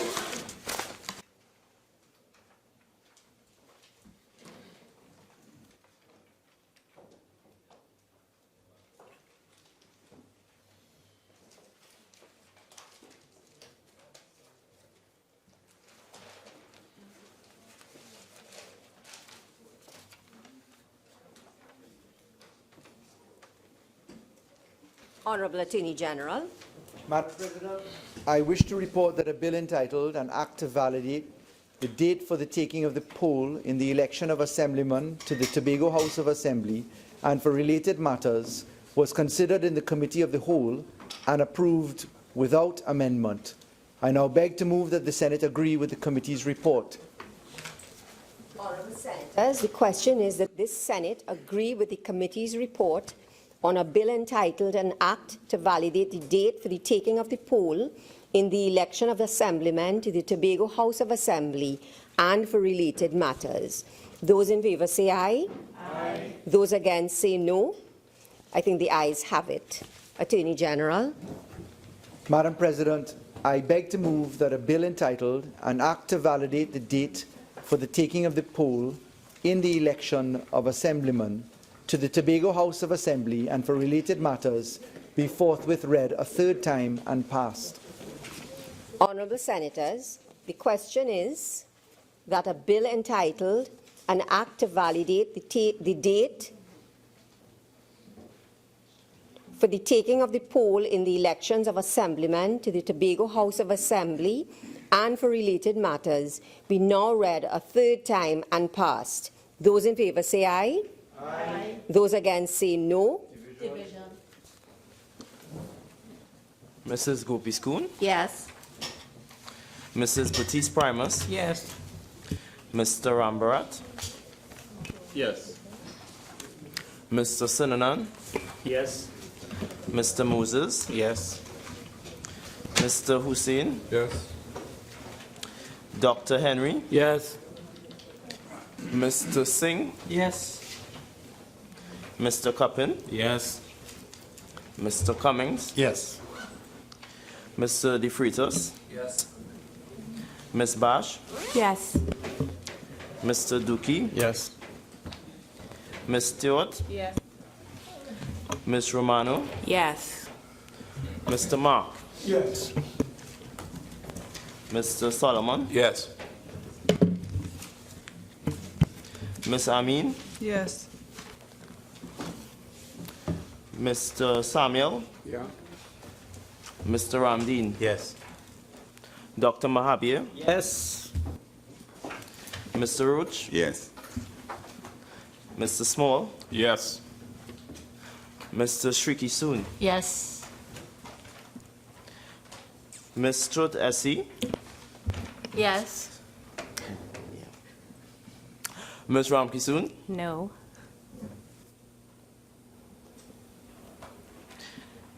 Mr. Crease, Yes. Ms. Raful, Yes. Mr. Richards. Yes.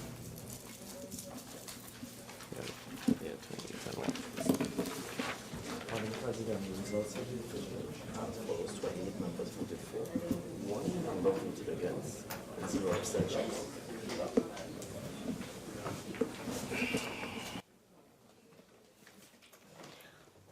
Honourable Senators, the results of the division are as follows.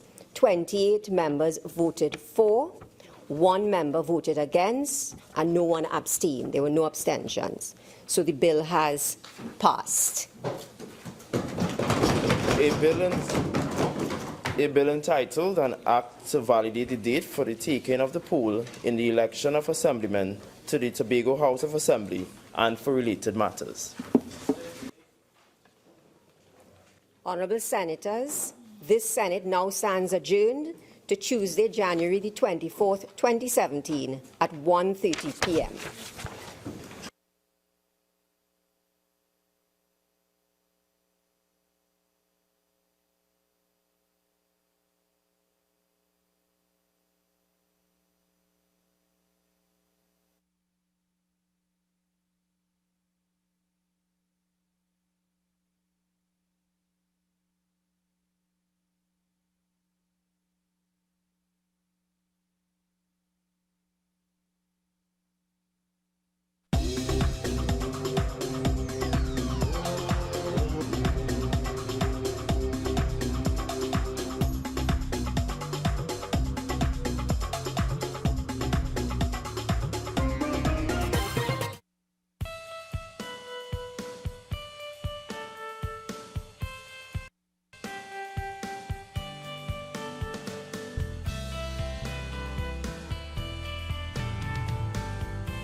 This has been a presentation